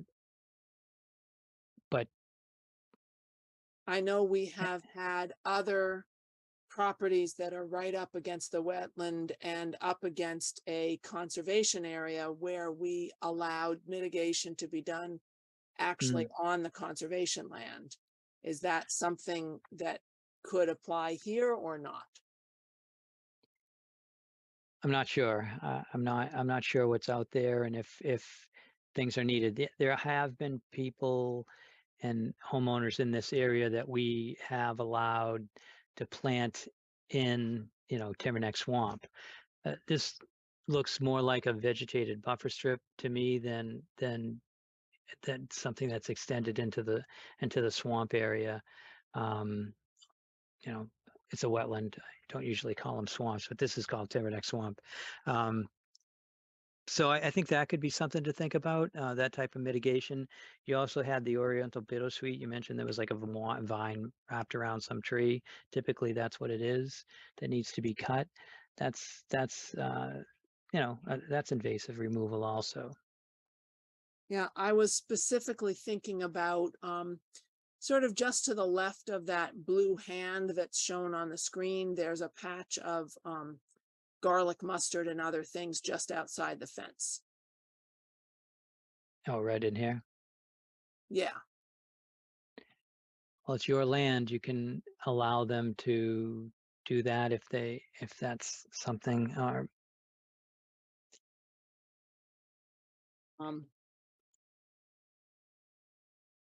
Is that something you guys would be willing to consider?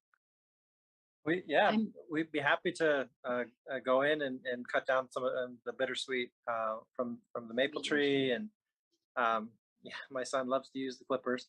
We usually do that every summer. As far as pulling mustard seed along the fence, I mean, are we talking like a 3-foot line?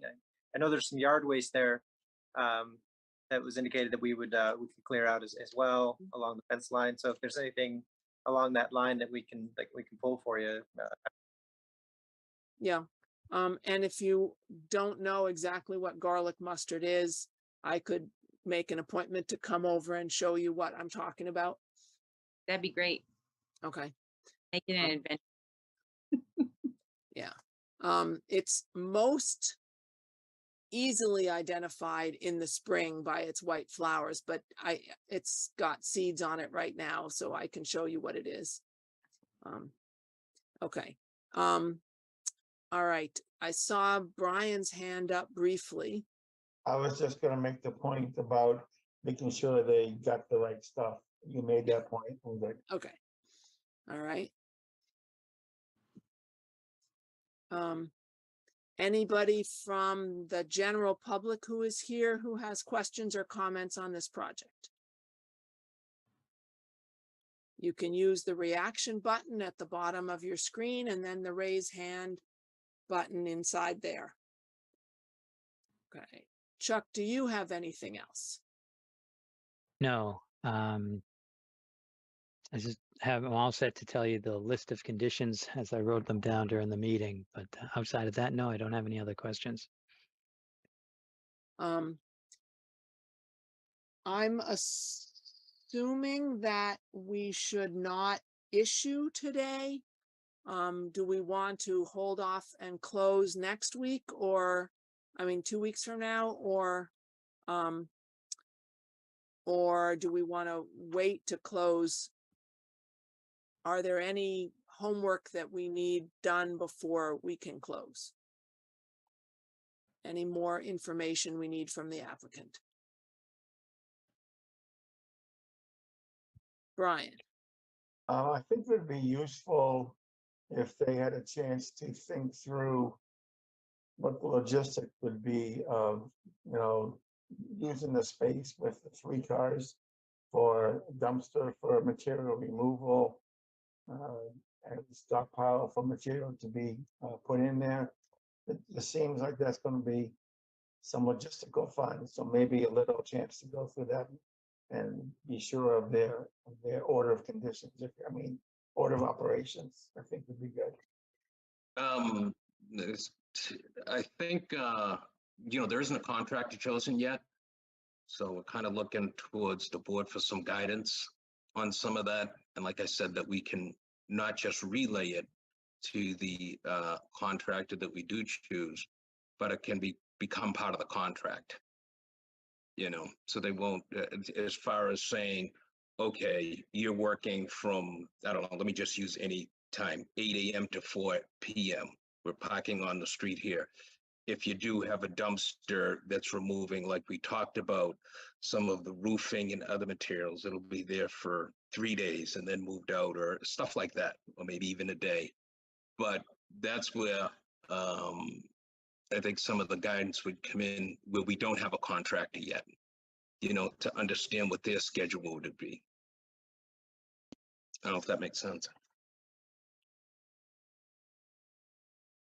So given that, do you think it would be useful to have some more time before we issue? Nothing we didn't talk about tonight was what the access point would be for construction. How would they work on the side of the house closest to the wetland without,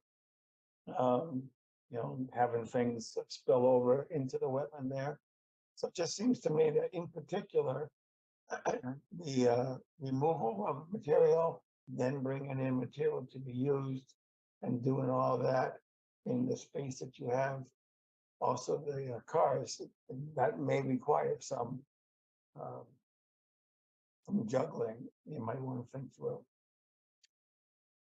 If I would add to that, if this is going to be extended for some additional thoughts, I think that we would want something in writing stating that they would like to include the addition to this permit, and they could update the plan to show the erosion control line and the stockpile area. And it would be so. And the other thing that I'm worried about is looking at the plan. I know that most contractors will probably park at the end of the street. That's probably like your extra parking spot because you live at the base of the street. But I'd like that area watched and managed during this project too, just to make sure, no trash gets down in that area and they're not putting piles of equipment there. And I guess if they were, it wouldn't really have a big problem, but I would ask you to put erosion control there also. Because it's paved area.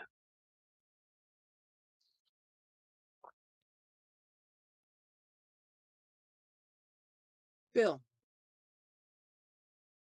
Yeah, and if we're doing this kind of detail and thinking in that spirit of mitigation, we've talked about the invasives, but go ahead and take a look over that fence that we know is your property line into the swamp, the resource area, and try to get a sense of how much fill is there. We saw some serious piles, but you can get an idea of the square footage. And basically you're saying, yeah, we're taking care of some invasives. We're also removing this fill. And Martha has talked with some other items tonight about, you just have to get it down to about the 3 years ago level. You don't have to dig into the soil underneath, but it'll be pretty obvious, what's been piled there and what is turned into soil, what's organic. So be thinking about that, but that'll be great because as Chuck was saying, it then becomes part of the record. Yes, there was this addition, it was non-compliant and so forth. in our jurisdiction, looking at the resource area and so forth, here are some of the steps you're taking that we would view as mitigation. And it'd be good to have that on the record in the file overall. So in that same spirit. And that's my comment, Martha. Okay. All right, any other questions or comments?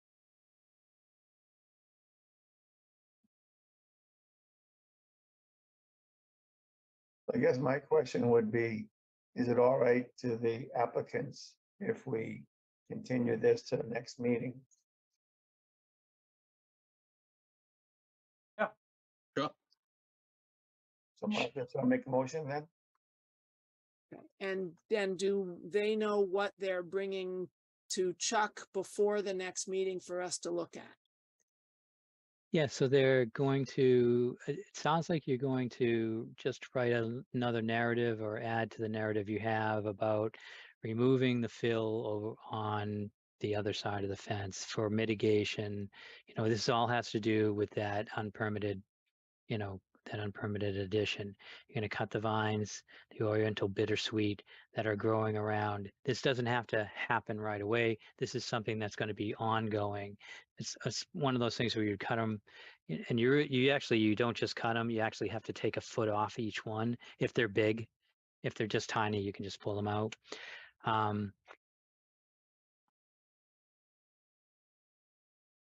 And how you're going to clean the site daily for construction debris, and then remove the garlic mustard, as Martha said, and then update the plot plan to show the erosion control line and the stockpile area.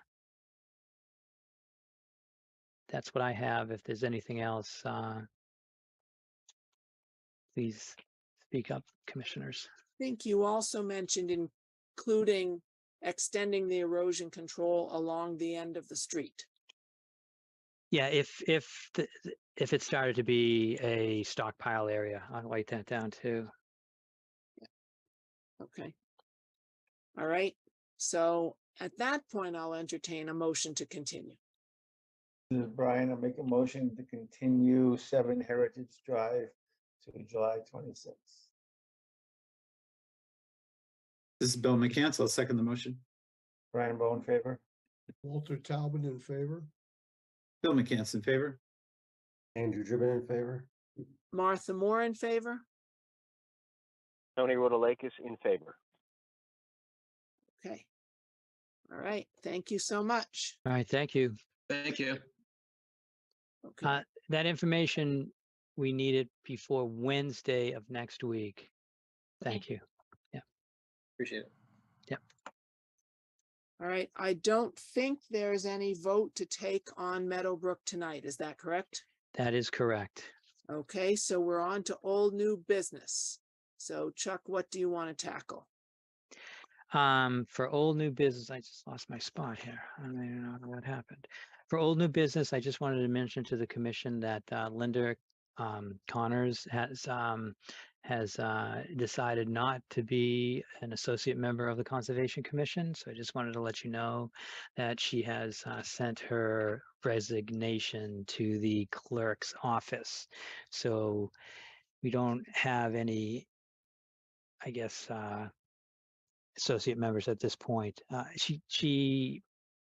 In our defense and her defense also, she didn't expect, she had signed up for some very different things. This is one of the ones that I think she didn't know too much about from my conversation with her, and she was not available to do this much work prior to each meeting. So, Okay, so respect. I have no other comments other than Meadowbrook. It's just we're waiting for Fidel to tell us to go ahead and take the vote. So that's a weekly thing at this point. I think if we had to, we could reach out to our liaison and ask the same question, what's going on with this site? But I don't know anything new about it. okay, We received no correspondence this week about anything around town, and that is where, and that's what's regulations, and that's not me, it's Bill. Does that heard- mean 10 Plymouth Drive is not happening? Well, 10 Plymouth Drive is not happening because they were going to get back to us when they're available. I just kept it on the agenda as a placeholder. That was gonna be my question too. You haven't heard that they have taken out the green nylon straw wattle yet? I have not. And there was a Okay. site visit needed too, so it's a two-part process. Okay, So, all right. And do you want to give us any update on Azalea Circle? so Ghosh, Mr. Ghosh is here, Deb Jyoti Ghosh is here, and I asked him to take some pictures. I went out to the site this afternoon, and I had some comments that I made to one of the subcontractors that works for him, and I talked to Mr. Ghosh on the phone, and so they understood that we were looking for some additional cleanups, additional erosion control, repairs, and I think Mr. Ghosh has some pictures and at least can speak to what he did after I left. I was there at about 12:30, and they're also digging in the sewer line, so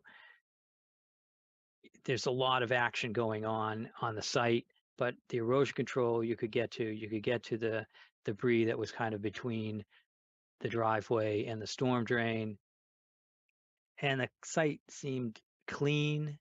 To me, there's always things that you can find in a wetland. You can go through it and then someone can come right back 5 minutes later and find something else.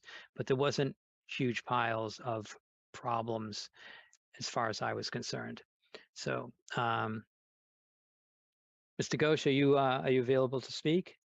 Is that working for you? I think I gave you permissions to. Hi there. Hi. Hi, everyone. So I apologize that we had to do this the second time in a month because, as I said, I had given the contract to an environmental company who unfortunately did not follow through, and I had to go through the litigation and stuff. So long story short, I really want to apologize for that.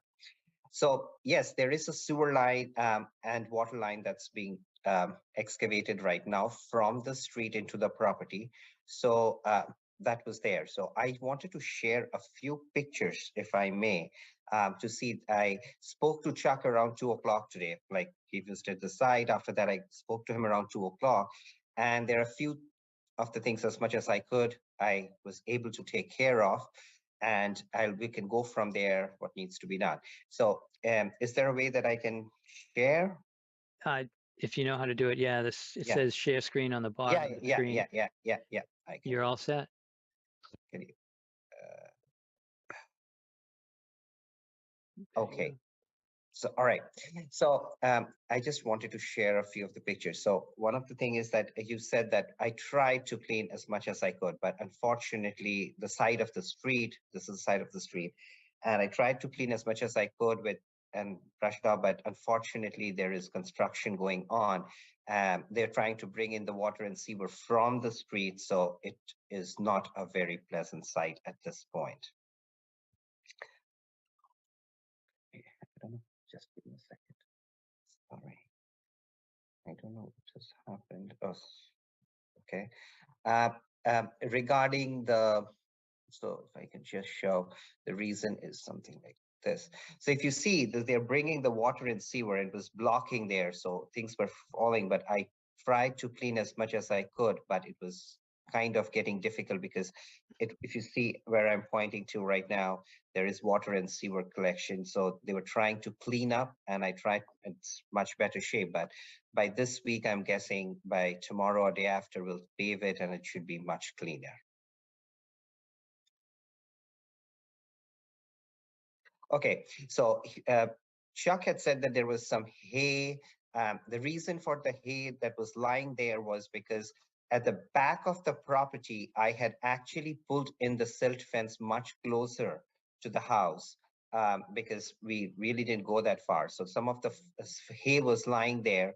And the reason I did not pick up the hay back then was because I thought that it would decompose on its own. It's a natural thing, but am I wrong? But I just picked up the hay from there and it's there.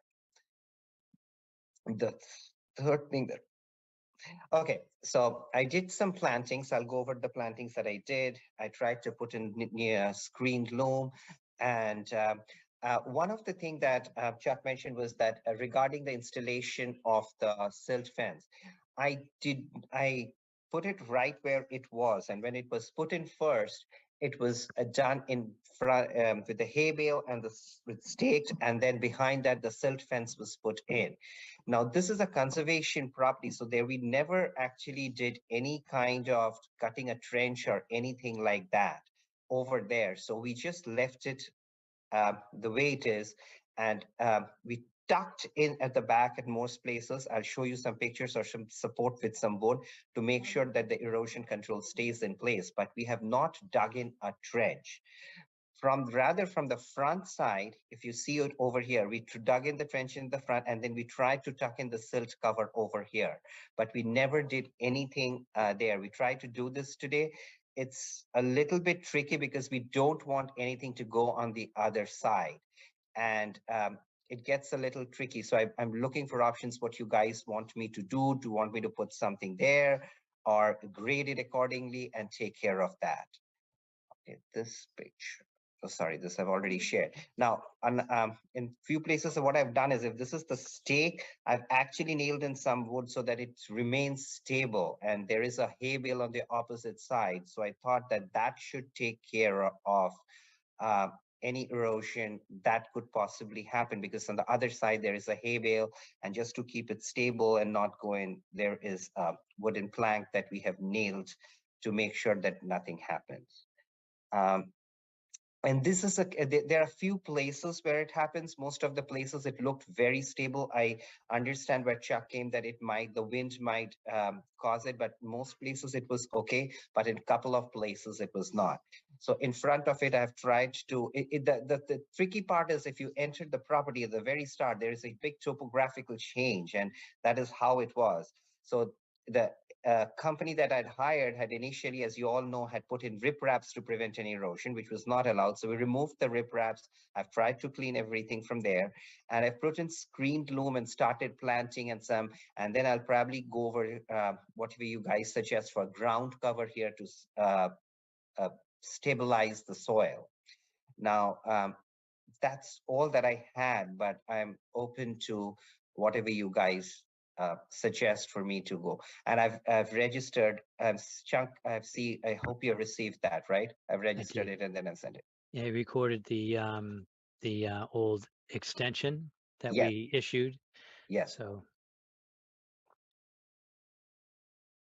I just have a question. What became of the old silt fence that was tilting way over towards We the took it out. when you installed this new one?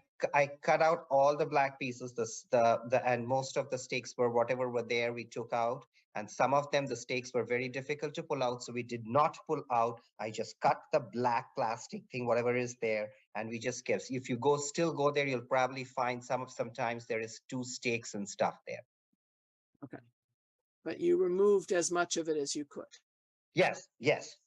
But few of them, it seemed very stuck, and I like it was like it would disrupt it more, kind of thing. So I just cut it with the scissor, and all the black silt thing that I don't know what it's called, the plastic thing that was taken away.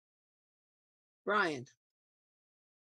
Yeah, I mean, first I need to say that I'll have to go there so I can look at the areas where we had issues. But for now, Sure. the question, what did you do with the riprap that you took out? Oh, the riprap, 80% we have taken it off the property, and I had made a contract to take it away from the property. There is a little bit that's left, and that I'm planning to use those stones at certain places for decoration in my house. The rest of them have been removed completely from the property. And what did you do about the trees where dirt had covered up the base area of the tree? Oh, we have cleared that up. That the ones that you're talking about that were choking the tree, you mean? Yeah. Yeah, no, we have cleared that out. I brought it down. We have graded around it with hand, with shovel work. So No, is it in a depression or is it somehow a smooth grade? it's in the straight. It's not inside in a depression. No. Okay. So the main point I have is I'm looking at this extension that we gave you. And here we are, the last day of the extension, actually, maybe beyond it at this point. And so you met with, or Chuck went there at 12:30, you talked to him around 2, and after 2, you then tried to do some things. You showed us a picture of the Bobcat, which you said was working on it today. How am I supposed to see that as a good faith effort? Uh, I think Chuck would have to testify to that. Whatever corrections he mentioned, I tried whatever, to my good knowledge, I did whatever I could. When he told me there were a few mistakes, there's few hay left, I had to do that with the Bobcat to remove that right then. I Okay, had done the work before that. Mr. Ghosh, with all respect, you had a list of the things we wanted corrected back at a couple meetings ago. Last And so meeting. here it is, very last minute, and now you're trying to address these. It's not up to Chuck to testify to anything. The question really is, why are we here again? I think if you go to the property, I tried my best to the knowledge, and there were a few things that were supposedly not 100%, and I tried to mitigate those 100 remaining things, whatever Chuck pointed out. But I tried to do the best that I could. So you went to the property today? Were you there before today? I go to the property every day, yes.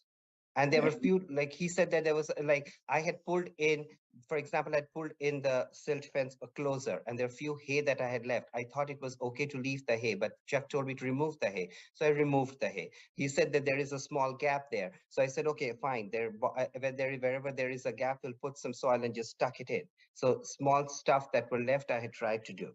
Okay, so my last question then is, what is it that you're asking of us this time? What are you expecting tonight? I am expecting an extension for or a list which I can meet to satisfy you. I am trying to work the best that I can to make everything work. We were here on the 16th of June, and since then I have tried my level best with the holidays, getting the other contractor out of the property, removing the riprap, putting screen loom, putting a new silt fence, whatever it was I could do in good faith, I have tried to do it. And whatever small mistakes that were there, as Chuck pointed out, I tried to rectify that today. And I had requested him yesterday, but of course he was busy. But I'm trying to work in good faith to get this working. If there is anything else that you guys want me to do, I'm ready to do it. I've started putting the plantings according to whatever is needed. I'm not sure what else I'm supposed to do. And if you guys help me, I'm ready to do, and giving me a small extension, leave me a list exactly what else needs to be done. At this point, I've tried to do whatever I could to the best of my knowledge. So go ahead, Martha, please. Just, I'm curious. I know there's this issue with erosion of material in the street that's running toward the storm drain. Does that storm drain have is it called a silt sack inside it? Does it have any sort of erosion control, or is that storm drain just open to the stream below? The storm drain, I believe, is on the street, and I don't know what is there. I don't think it's on the street. Okay. It doesn't have silt sack protection. Okay. Is that something, if there's a lot of digging of sewer lines, is that something that could be put in, Chuck? Do you think that would be worth it? Yeah, I mean, given what's happened out there, and the soil is pretty unstable at this point, and with the sewer being dug in, I think that would be a good idea if we could somehow put a silt sack in that, or something to prevent the sediment from going in there. Because I'm just concerned that if they're digging the sewer lines, we're gonna have, even though you cleaned up the street, we're gonna have more coming out and ending up on the street. There's not a very big construction entrance into this particular project. You're close to the road where you're doing all the work. I'd be happy to. Okay. All right, that would be good. Brian, Yeah, I'm not really satisfied with the way this is going. It seems to me that we have a conversation, we prepare a list, some things get done, some things get half done, and I don't know that we're ever going to get to the finish line. It almost feels like, well, to use an expression we used when I was working, get all the liars in one room. So basically, it may be best if we meet you out there, Mr. Ghosh, and go through every little thing that we think is a problem. So you see it, you know exactly what we're talking about. And before you commit to a finish, you have some knowledge that may get us there as opposed to this offer, counter offer, do something. Thank you very much. Thank you very much, Brian. I would really appreciate that. You suggest me a time, all I can assure you is that in my interest, I like to do the thing in the right way. I just need the guidance. If you want to meet, I'd be happy to do it. So that is my idea. I'm happy to do that. Obviously, the commission would have to agree to that action because we have to decide whether or not to give you an extension, whether or not to ask you to stop. And so that is just one thing that I think might help, but the commission has to decide what it wants. Back to you, Martha. okay, Bill has his hand up. Can I show another picture while Bill speaks? This is just a different view of what's going on at the site. It's a bad picture. Haven't figured out how to send pictures from my iPad yet, but you can see that they're doing the planting.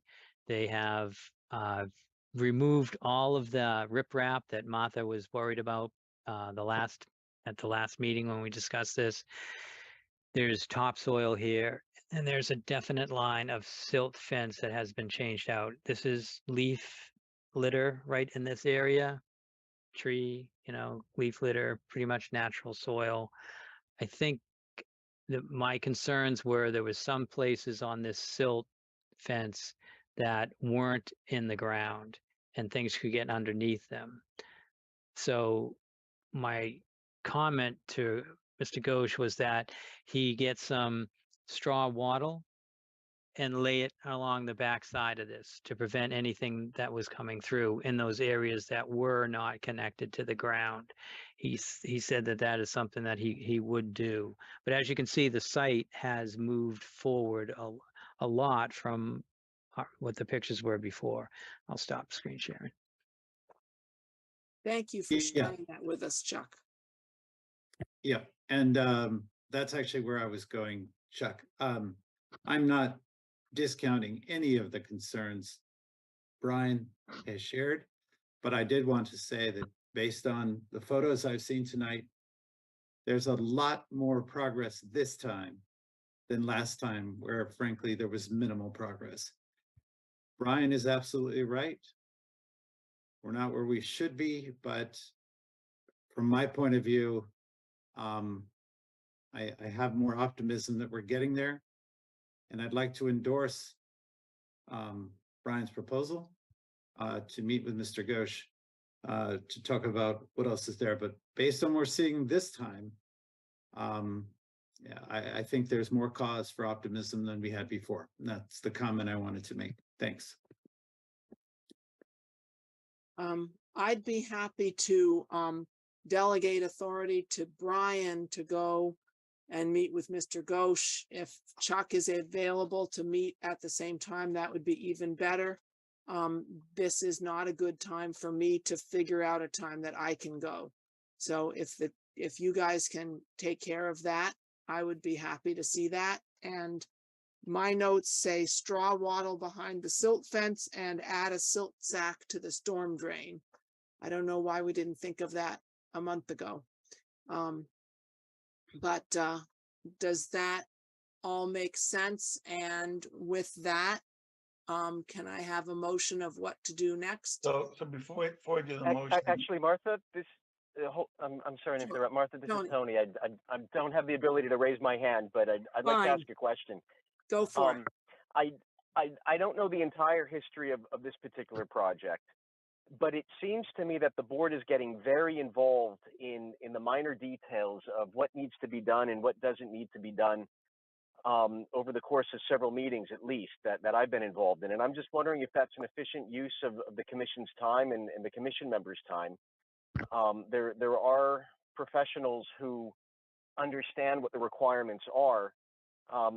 I think we should be cautious in basically managing and running each project that comes across, that comes across in front of this commission.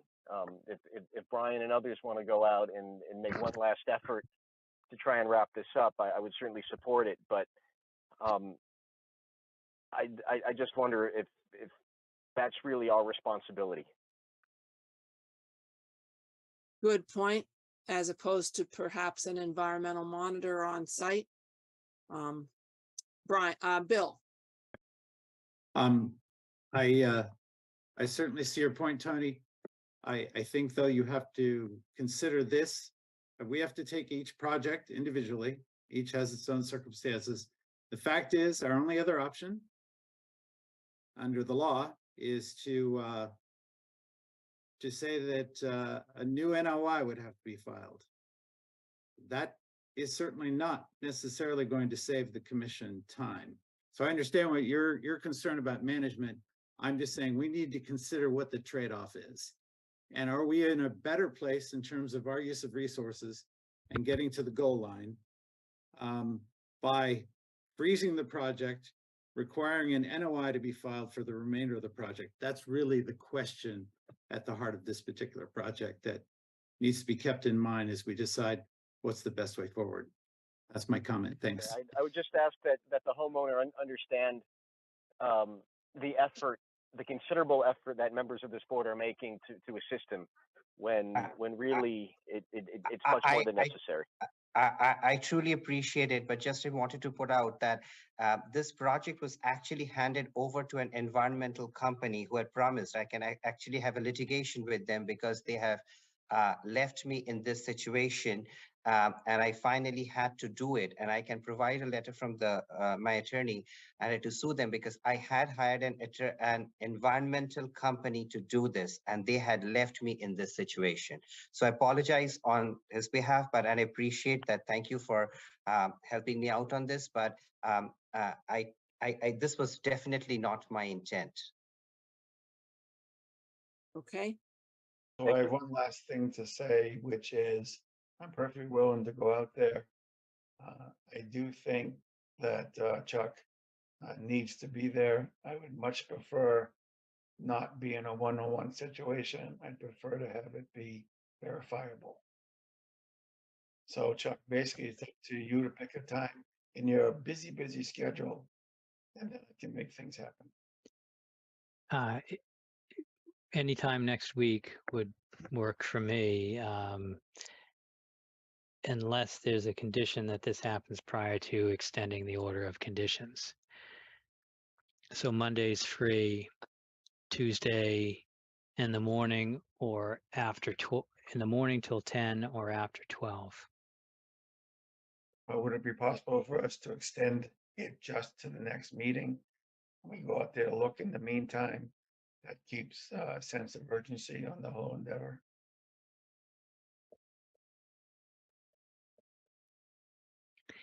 Yeah, you could, you know, I'll say it this way, Bill would tell you that, yes, you could actually do that.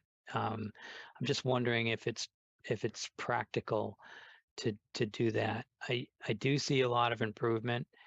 I think that we could certainly get the vote tonight and certainly issue it after Monday's, well, I'd have to issue it tonight, but I could hold on to it until the site visit and the cleanup. it still needs to be recorded. I don't know if that really does anything as far as keeping things under our control, but again, this is a notice of intent with an order of conditions, and there will be a certificate of compliance process, and new homeowners really don't want that order of conditions on the deed after they buy the house. So I think there's a lot of pressure that the commission still can apply for cleanup if needed. And again, there's not too much that's still needed here. I don't think they're going to be running over their plants on the left side of the house anymore. I think with the plants and the soil, they're done getting into that area. So I did ask them to watch the rain that's coming in over the weekend. But so that's my hope. Yeah, you could extend it for an hour if you wanted to, but it seems to make more sense to just have an extension of a year, which like was originally asked, and just put some conditions on receiving that extension. And if I may quickly interject, Brian and Chuck, if you let me know when you're going out, if my schedule allows it, I'll be happy to join you as well. So What's best, early in the morning or the afternoon, or doesn't matter? Just depends. Yeah. For me, early morning is better, but you know, I'll try to be flexible for this particular. Walter? Yeah, I plead a little bit of ignorance because I'm involved here towards the end. Brian going out and advising is one thing, but then when's everything going to be done? Shouldn't the time frame on the completion be the factor?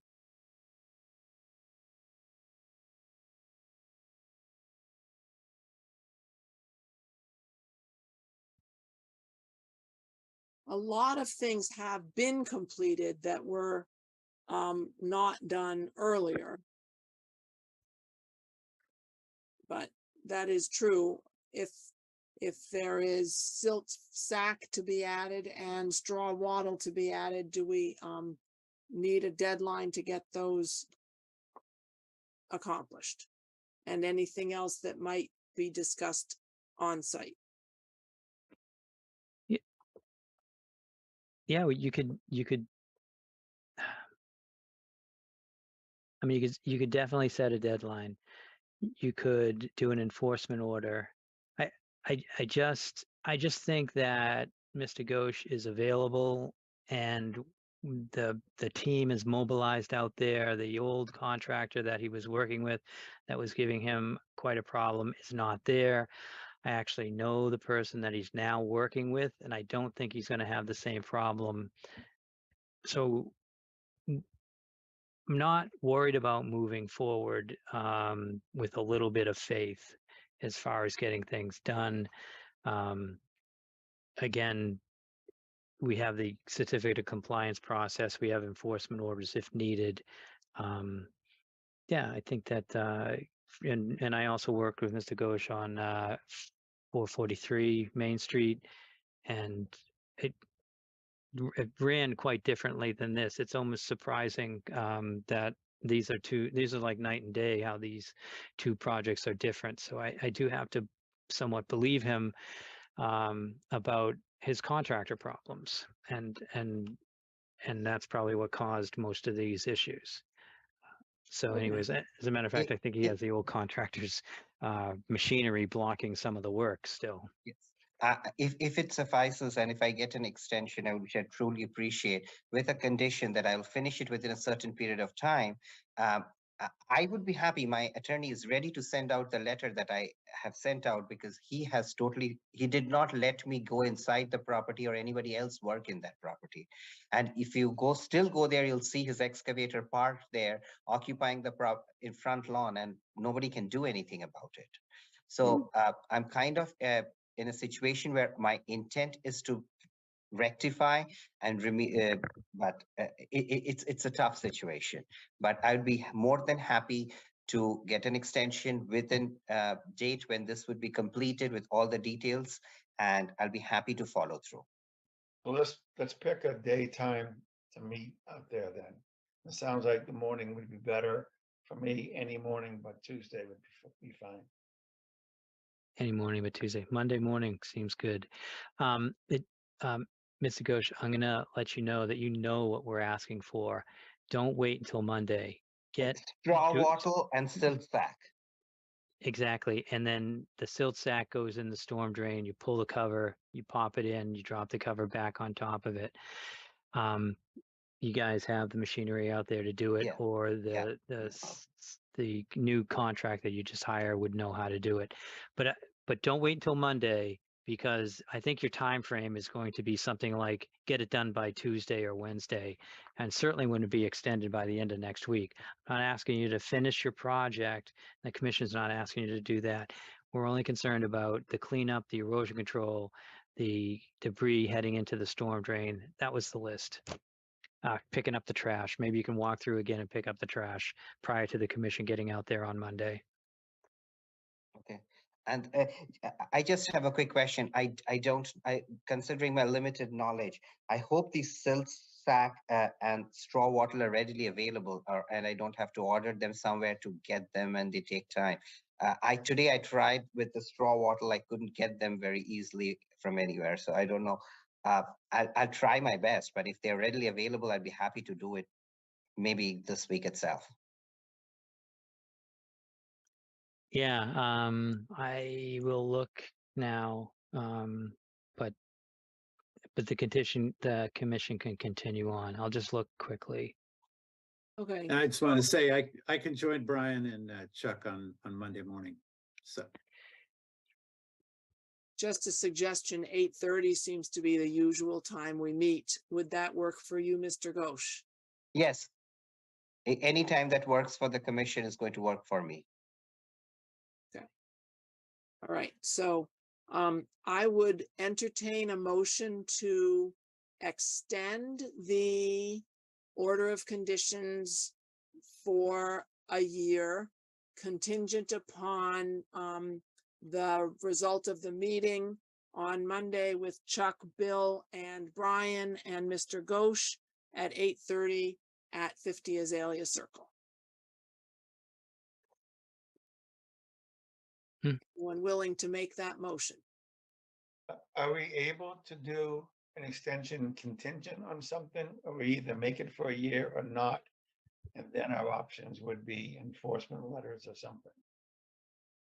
I had a quick question. I'm trying to look for the straw wattles that you guys have suggested, and I'll try to get it, but I'm seeing it's coming on July 20th or 21st. And by Monday, I just want to be honest. Monday I might not have the straw wattle. I'll try to look and try to see if I can find somewhere. But Monday I might not have the straw wattle if it's not available easily. So ask that the contractor that you're working with, the new guy, where to find it.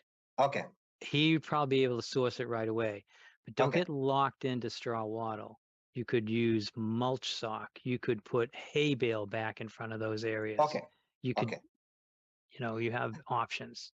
So behind these would go behind the towards the conservation land, right? Right, because there's certain areas where the apron, the flap is above the ground and it's flapping and things can get underneath it. Okay. So yeah, you probably don't have to do the whole run, but you have to get enough to do the areas that the light is shining through. Okay. All right. Sure. I'll try. Yes, I agree. Okay. So back to my question, can we do an extension contingent on something, or we just make it a year, or we don't? Bill? I think if it's an extension for a year, it's as Chuck was explaining, I agree. That is, what you could say is, you get a 1-year extension, there will be a site visit on date X, and if it's unsatisfactory, the commission will take enforcement action as appropriate, something like that. Okay. That you could absolutely do. Okay, so I that- don't think I understand your concern, Brian. There's really no provision for saying, we're gonna give it to you, but maybe not. Exactly. As So- opposed so- to, we'll give Right. it to you, but it's with the understanding that there's going to be action And taken. there's if- some other if it's mechanism effective. to handle Yeah. it. Okay, Yeah. so given that, I'll make a motion to extend 50 Azalea, is it? It is 50. 50 Azalea for 1 year from tonight. Okay. This is Bill McCants, I second. Ryan Bowe in favor. Walt Talbot in favor. Bill McCants in favor. Andrew Driven in favor.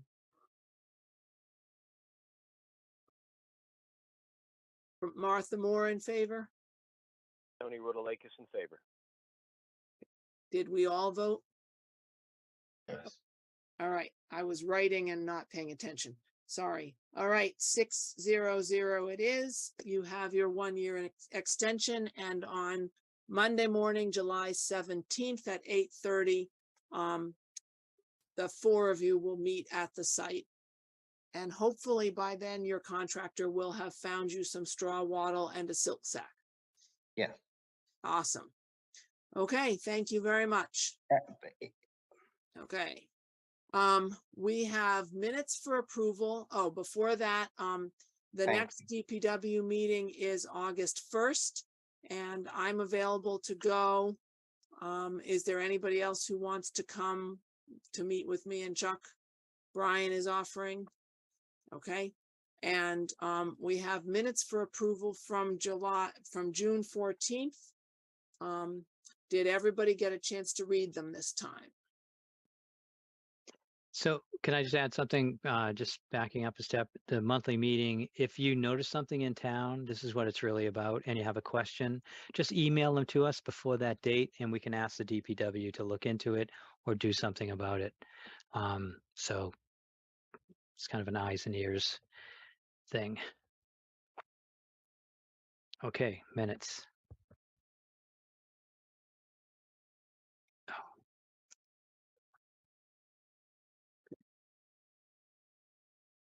So, did everybody get a chance to read them this time? Okay. That is not what I'm looking for.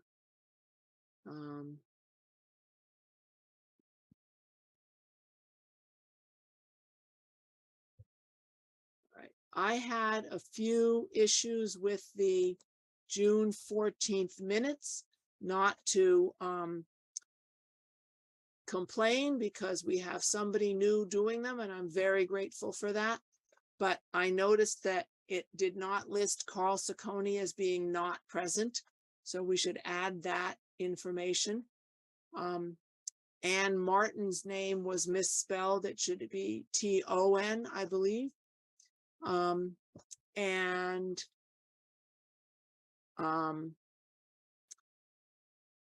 In my notes about 22 Small Lane, we talked about missing wetland flags.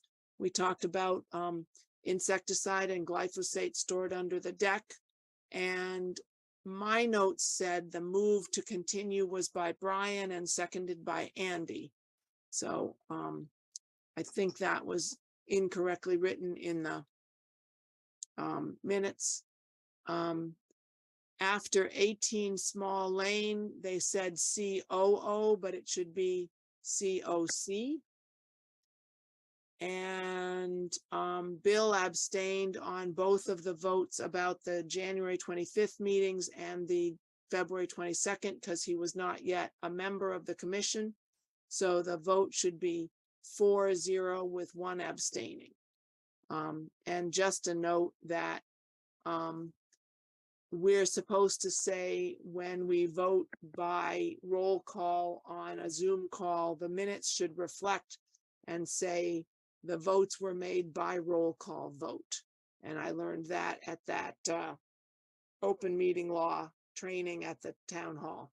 So those are my only corrections to the minutes. Did anybody else have corrections or disagree with me on any of the thing I've just mentioned?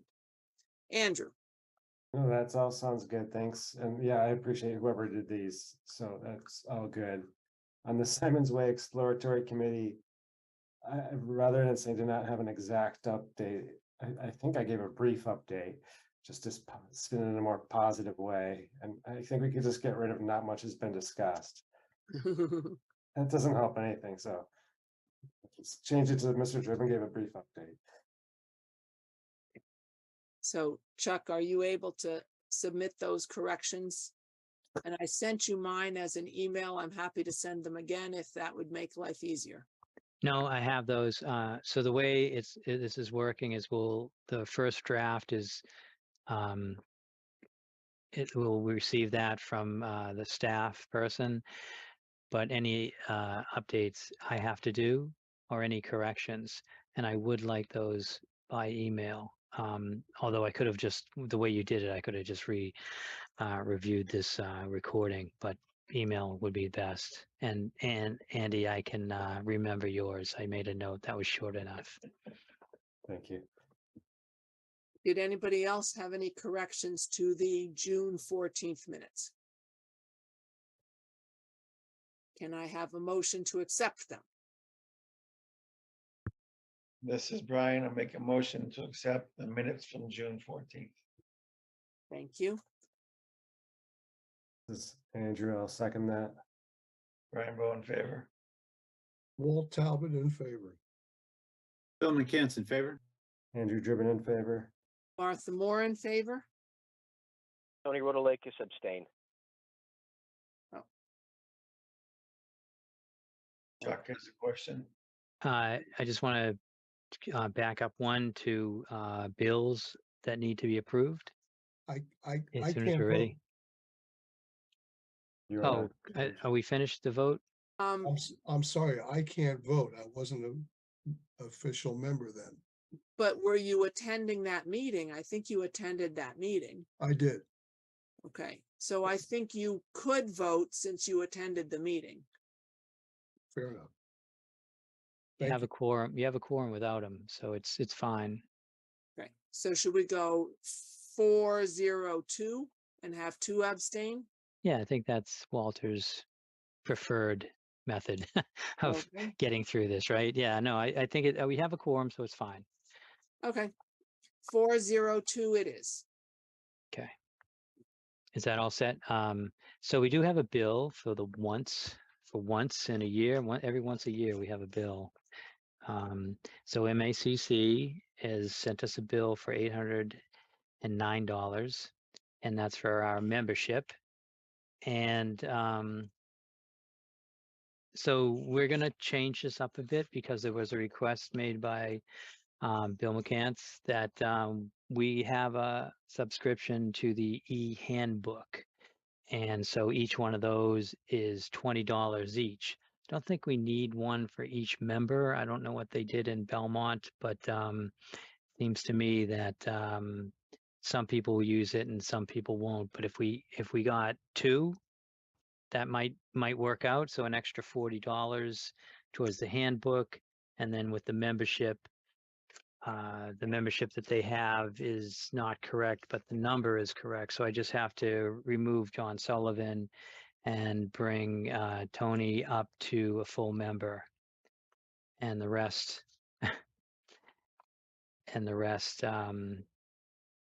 I think is fine. So if You we need could to get, make Walter a full member also? yeah, and Walter, sorry, Walter, I forgot to add, not add you, but I forgot to mention you. So if we could get a approval to spend to pay this bill up to $900, that would be sufficient to take care of those issues.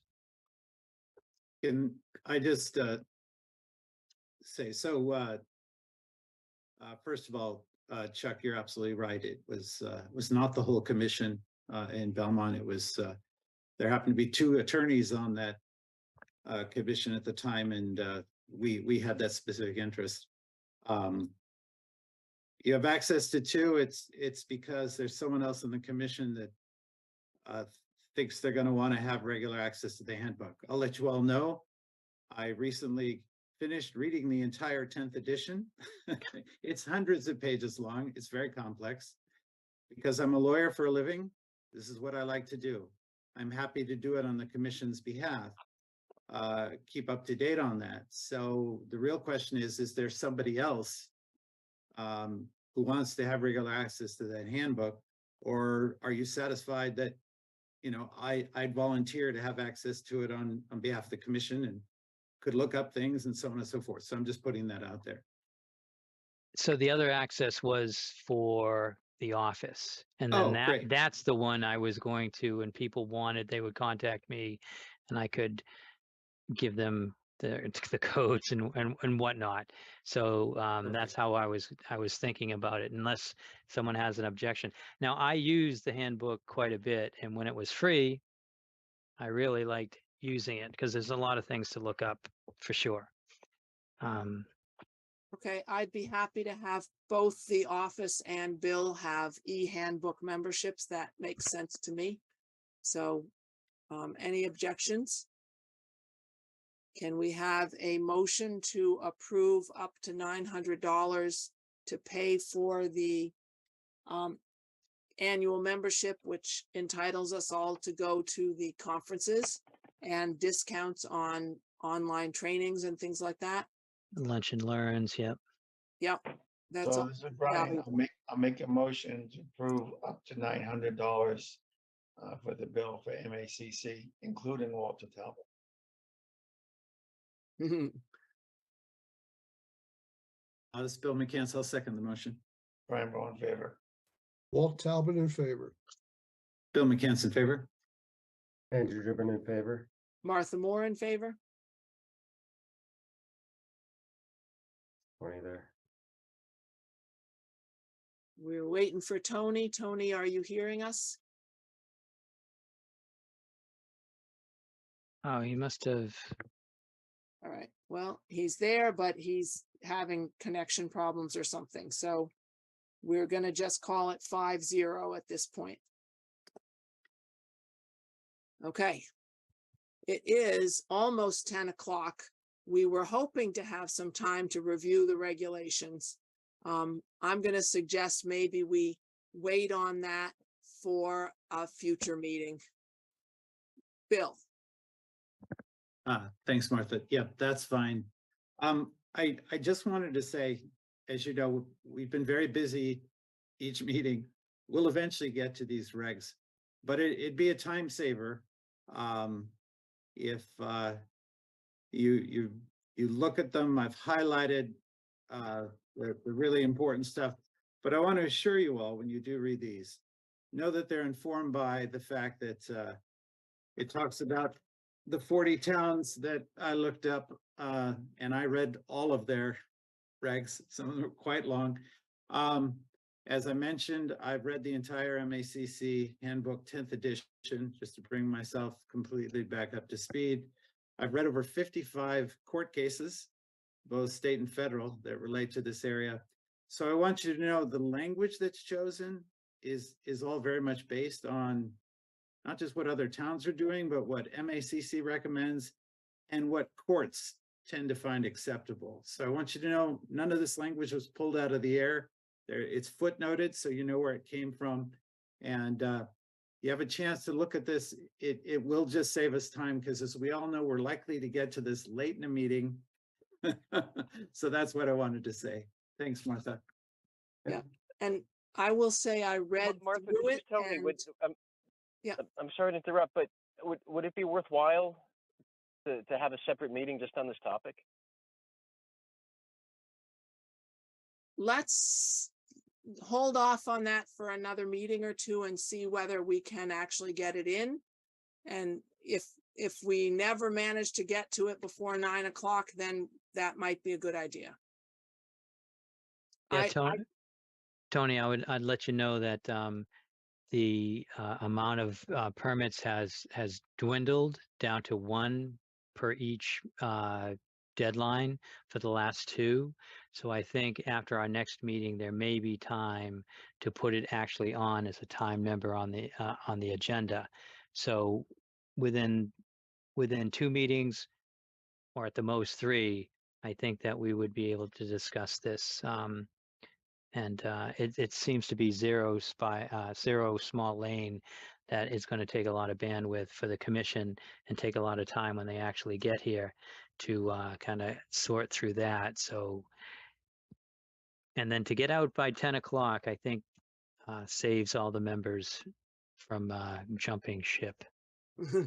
So for those if two I could just- reasons, yeah. If I can just add quickly to what Chuck said, Tony, the other thing to remember is we will ultimately have this discussion, but that's far from the last step, because once we've agreed on the proposed amended language, Chuck has to run it by town council. That'll take a while.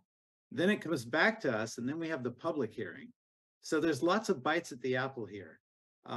This is really just about our internal processing. So just wanted to add that. Thanks.